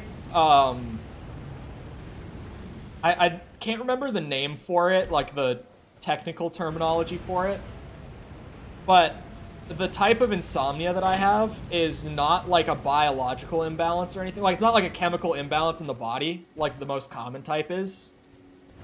Mine is, I don't know how to turn my brain off. This shit just goes and stays on. I can be laying there fucking exhausted, but I'll just be thinking about the most random shit, like in depth. Like really getting into it in my own head. And what are you doing here?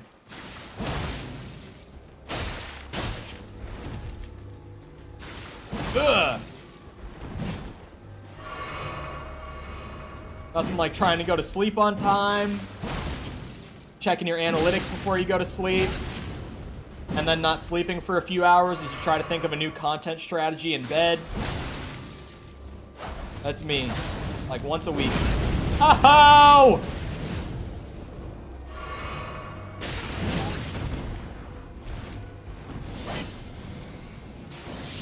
Oh my god! Don't you dare.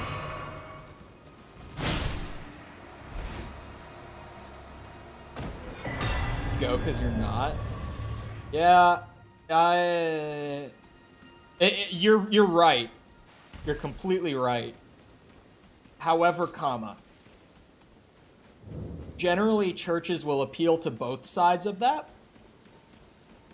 And generally, the side that comes out the most unfortunate way is the side that goes to church because they're not perfect. Those are normally the individuals who get the worst sides of the church. Like, I completely agree with what you're saying, but also, like, the way that things historically have gone. Yikes. I try to go at 1 a.m. It's always, like, at earliest 1:45. Yeah, I'll normally take a while to actually fall asleep.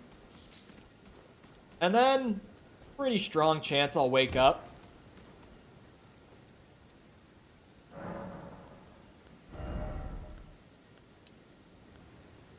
A lot of the time, though, I haven't gone on this ramble in a bit. When I wake up in the middle of the night most of the time, a second. Did I ever map out? Sorry, give me a second.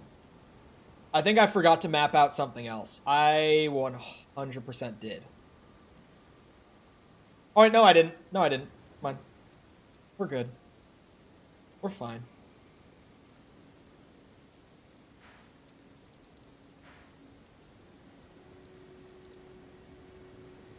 Where do I want to go?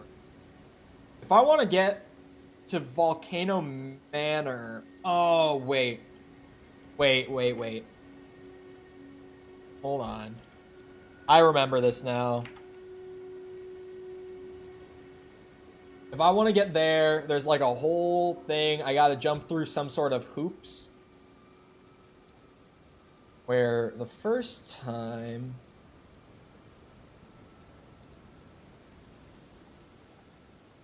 Oh, I gotta actually do that thing?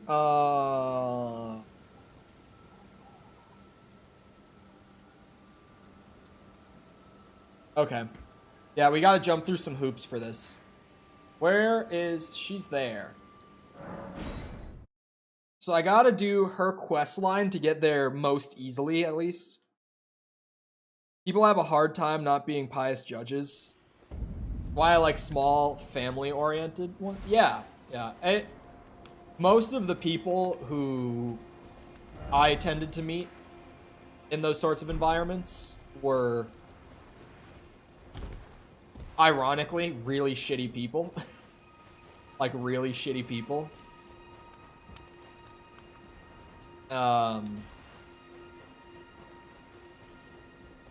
And it's like, that's enough. Like, you know, maybe, like, the churchy side of things isn't for me. But I mentioned that, like, I took any chance I got to study, like, theology, mythology, worldview, stuff like that. And so the more I specifically studied Christian mythology, the more I learned that, like, a lot of the ideals that I had been taught as being Christian, like, throughout early life, were kind of like, for lack of a better term, church inventions. Like, things that the church would kind of preach over and over again because it was within the church's interest that you won't actually find written. That's like, oh, well, that's not good. That was more the part that led to me being like, yeah, no, fuck the church. I'm out.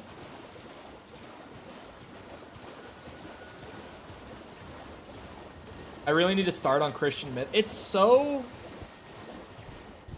interesting, mostly for me, comparing, like, things I was taught being raised in that setting to, like, what the actual teaching is in regards to that.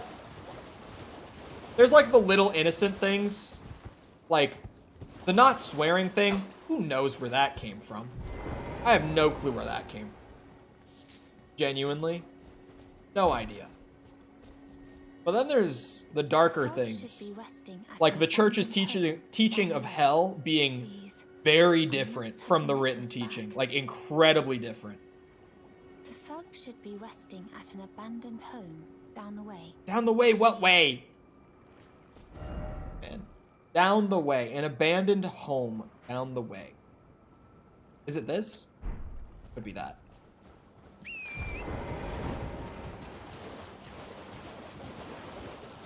Like, TLDR on the hell thing, I mentioned this before, but the whole, like, you'll be cast into a fiery pit to burn for eternity, that's a church thing. That's entirely just made to scare people into, like, there are many things that I can get into doing what the church wants of people, let's say. Whether that be donating money, way back when, like Sepper's saying, buying indulgences for not only themselves, but for deceased family members. Certain things that priests are known to do. What are you looking at? You trying to start something, mate? Ah, that necklace what you're after, is it? Well, show me what it's worth to you, and I'll consider parting ways with it. I'm not in love with it or nothing. First, you hand me the runes, and don't try nothing, neither. Actually, no. If I kill him, I can get it. Probably. This bloody swine. Decided to play ball now, have you? You'll be wanting the necklace then. Oh, it's only 1,000.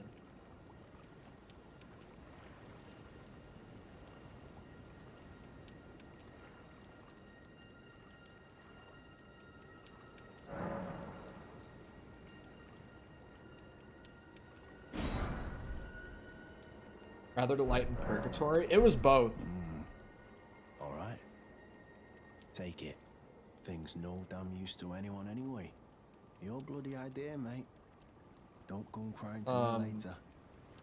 It was both. There was the purgatory thing where you could reduce their time spent in purgatory. And then there was the more expensive one, the hell one, that was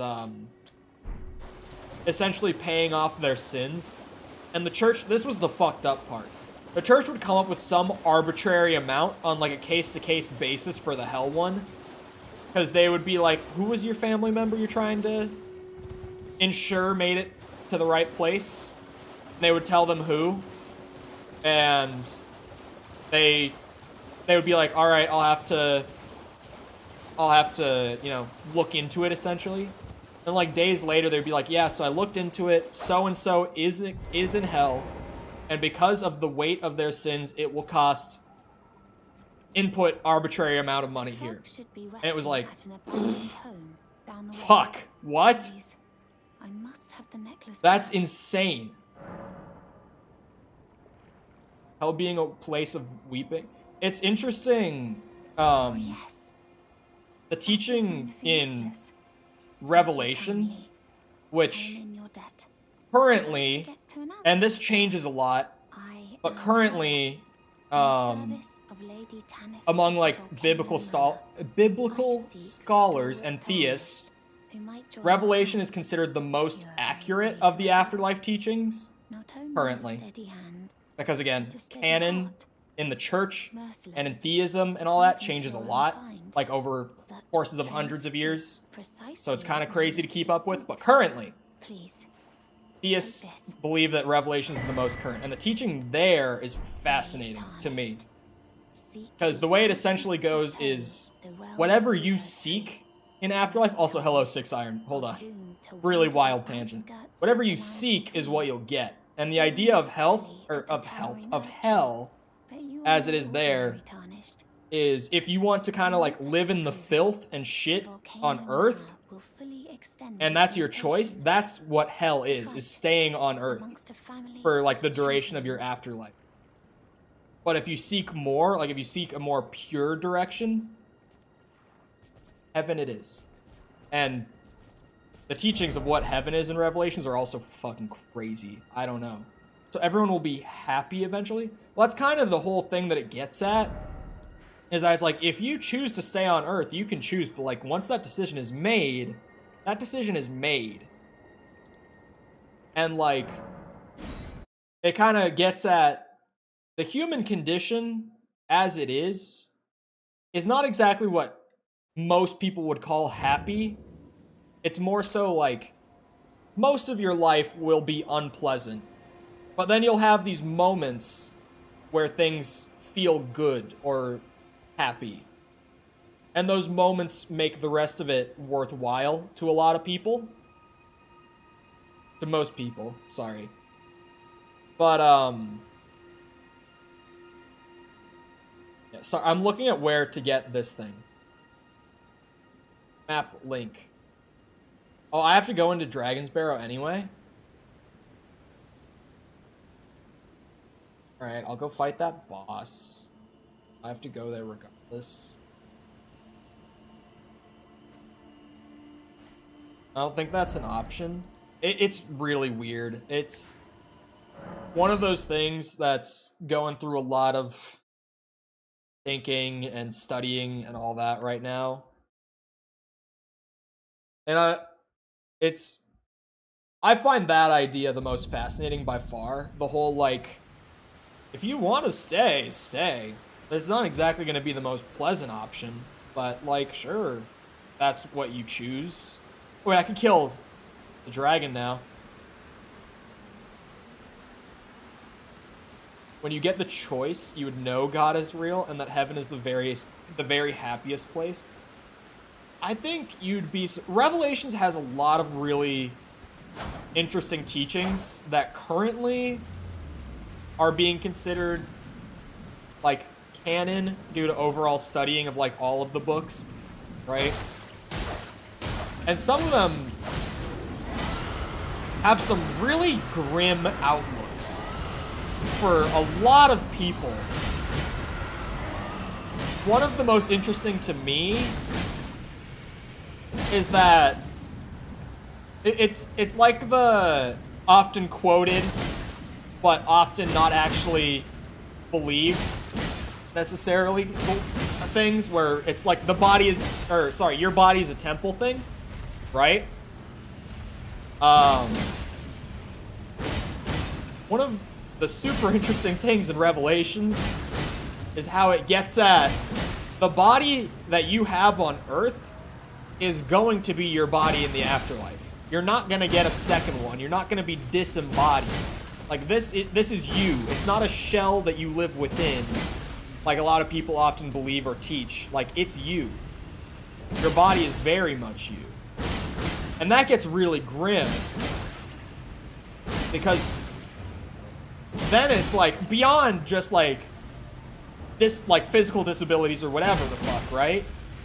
Like, what about people who cremated like their loved ones when they died?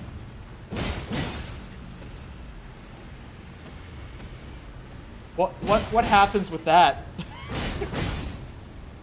It's like, whoa, that is something. Basically just a place where you get infinite wishes and can do what you want. That's paradise.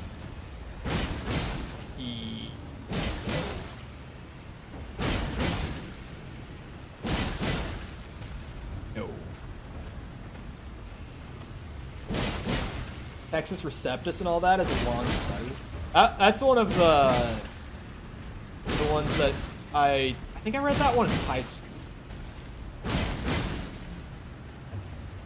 I think that was high school, like senior year of high school.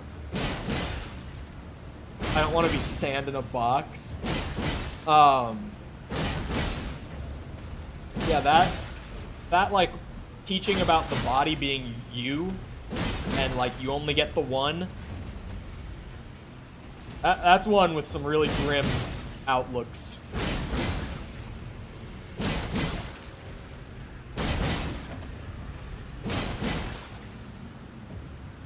Christian theology is wild. Give me a grave and a cool tombstone and stuff.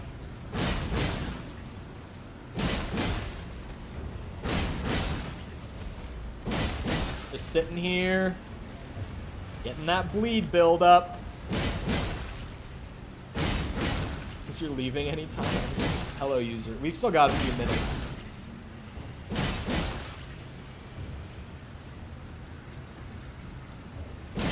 Chop, chop. There's some real wild shit in there.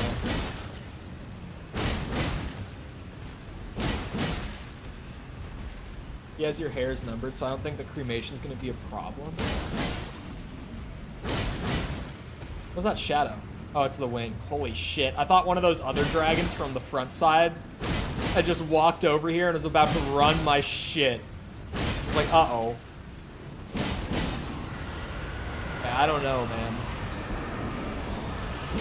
It's one of those that's pretty wild.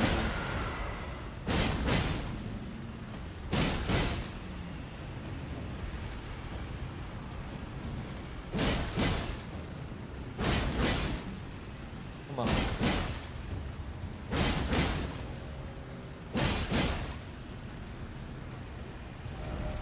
Try blood loss. You know what? That's an actual helpful one for people who haven't already played. Does the Sight of Grace glitch still work on this boy? I don't actually know what you're talking about. Weirdly. I don't know that one. Thank you for the runes. Appreciate it. Thank you. Bye. Yeah, if you have a blood loss weapon, that's an easy way to get some levels in. So now, since I had them, and I was right here. I'm trying to think.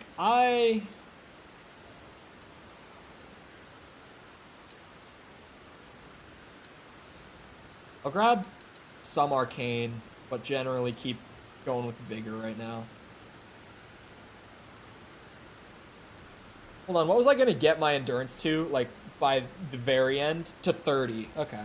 I'll just keep that in mind generally then.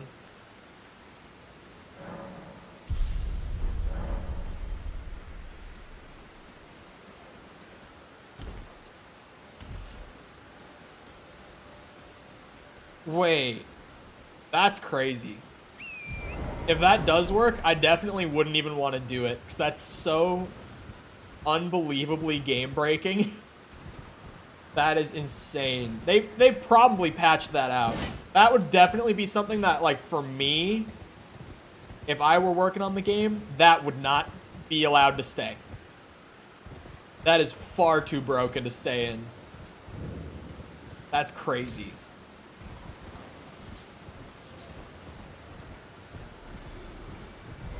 Let's see if he one-shots me still. Oh my god, just about. 31 is like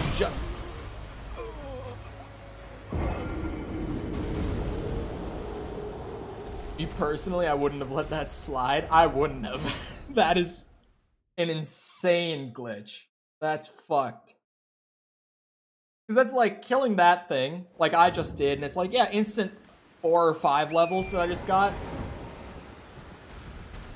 Allowing that to happen on repeat as long as the player wants, no. That's gonna be a no from me, dog.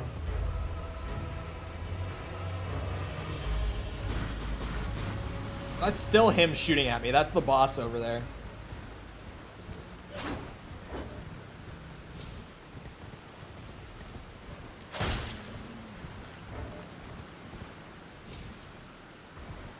How many rooms did that? Oh, runes drop autocorrect. Surprised I even connected the dots on that one, honestly. That was a big one for me. It was like 75K about.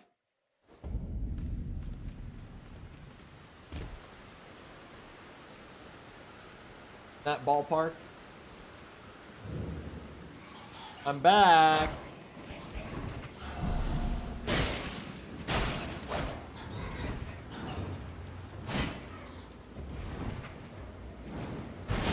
Oh, you still hurt. This is a scary ass area.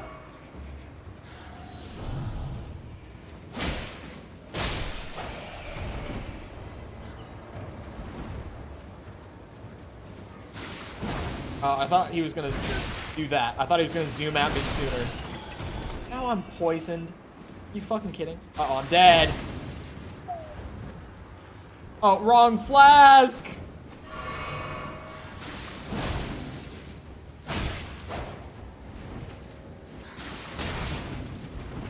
What a monster!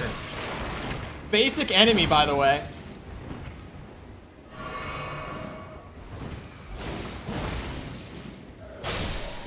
Jesus. That was not right, man. Golden Room 9. Oh my god, there's more than one. Kill it! Kill it now. Don't let it live.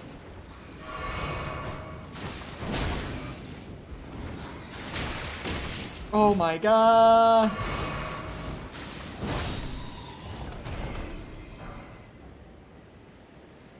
It's insane to even find them, let the players have fun with it. I'm kind of with you on that. It depends on the glitch, right? It depends, like, there are some glitches in games, like, say, like, speedrun tricks sometimes. That's like, this takes so much precision to even pull off in the first place, and it's only useful, like, in a niche way. Stuff like that, I'm like, yeah, that can stay in. I'm cool with that. But it varies. It depends on the bug. Stuff like that, I think, is too broken. Where it's like, yeah, just being able to skip as much of the game's progression as your heart desires.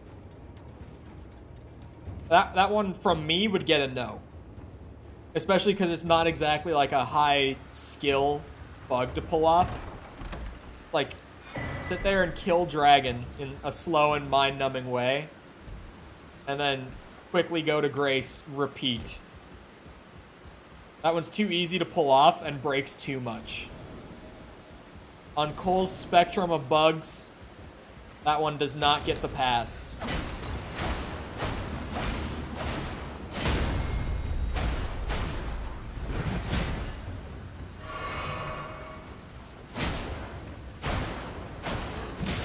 Oh, shit.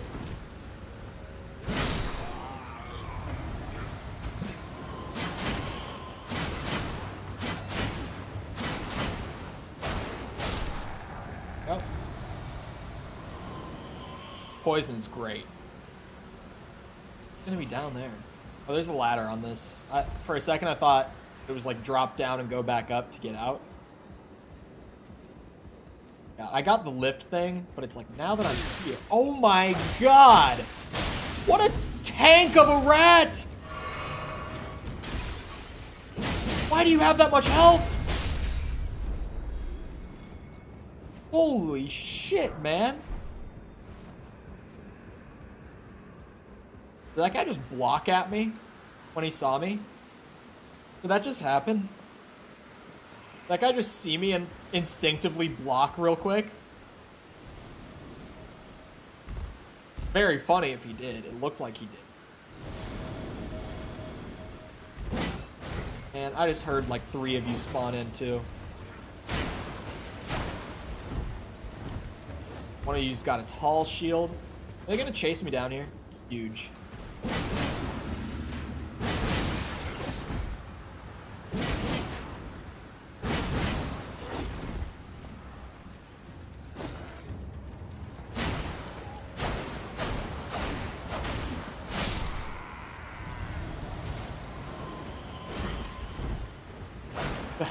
Defense is a swift defense. Yeah, but I can't hurt him. I'm just a vision of another player in his game. But I think I scared him. In a fort that is maybe a little scary. Stuttered.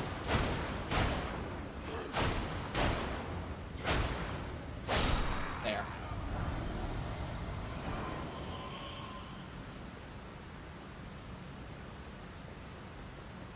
How do I get down under here?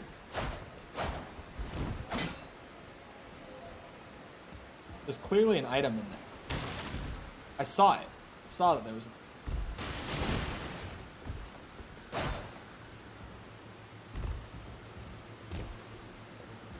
I don't know. Now I'm actually at a loss on that one. Message? Okay. He gets an upvote for that. That was a good one. He really said praise the utility to me finding his message under a random box. Sake. Let me sit at this grace, man.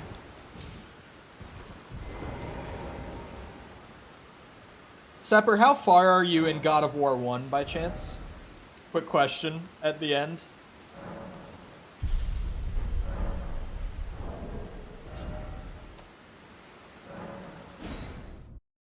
Because how many more titties am I going to be seeing? I haven't opened the game in a bit. I'm going to assume you mean not further than me then. So who knows? So I'm like, will I get limited ads again? Maybe. Anyway, I hope you guys enjoyed. If you did enjoy and you haven't done so already, feel free to go ahead and leave a sub. Come back another time. We're doing this, playing through the God of War series before Ragnarok comes out. Trying to think. Oh, Dead Space Remake is in 2 weeks tomorrow. Tomorrow's Friday. 2 weeks from tomorrow. Dead Space Remake. Gonna be Game of the Year in January. Real and true. If you haven't liked the stream already and you enjoyed, do that as well. Likes help boost the video in the search engine, helps the channel grow even when I can't be sitting here streaming all day every day. So I appreciate it. If you're looking for links to anything else like Twitter, Discord, anything like that. Sepper's dropping them in chat, or they're down in the description if you're looking for that. Other than that, though, once again, I hope you guys enjoyed. Other than that, I hope you guys enjoyed. I hope you all have the rest of your day. Thank you for coming to the stream, and goodbye.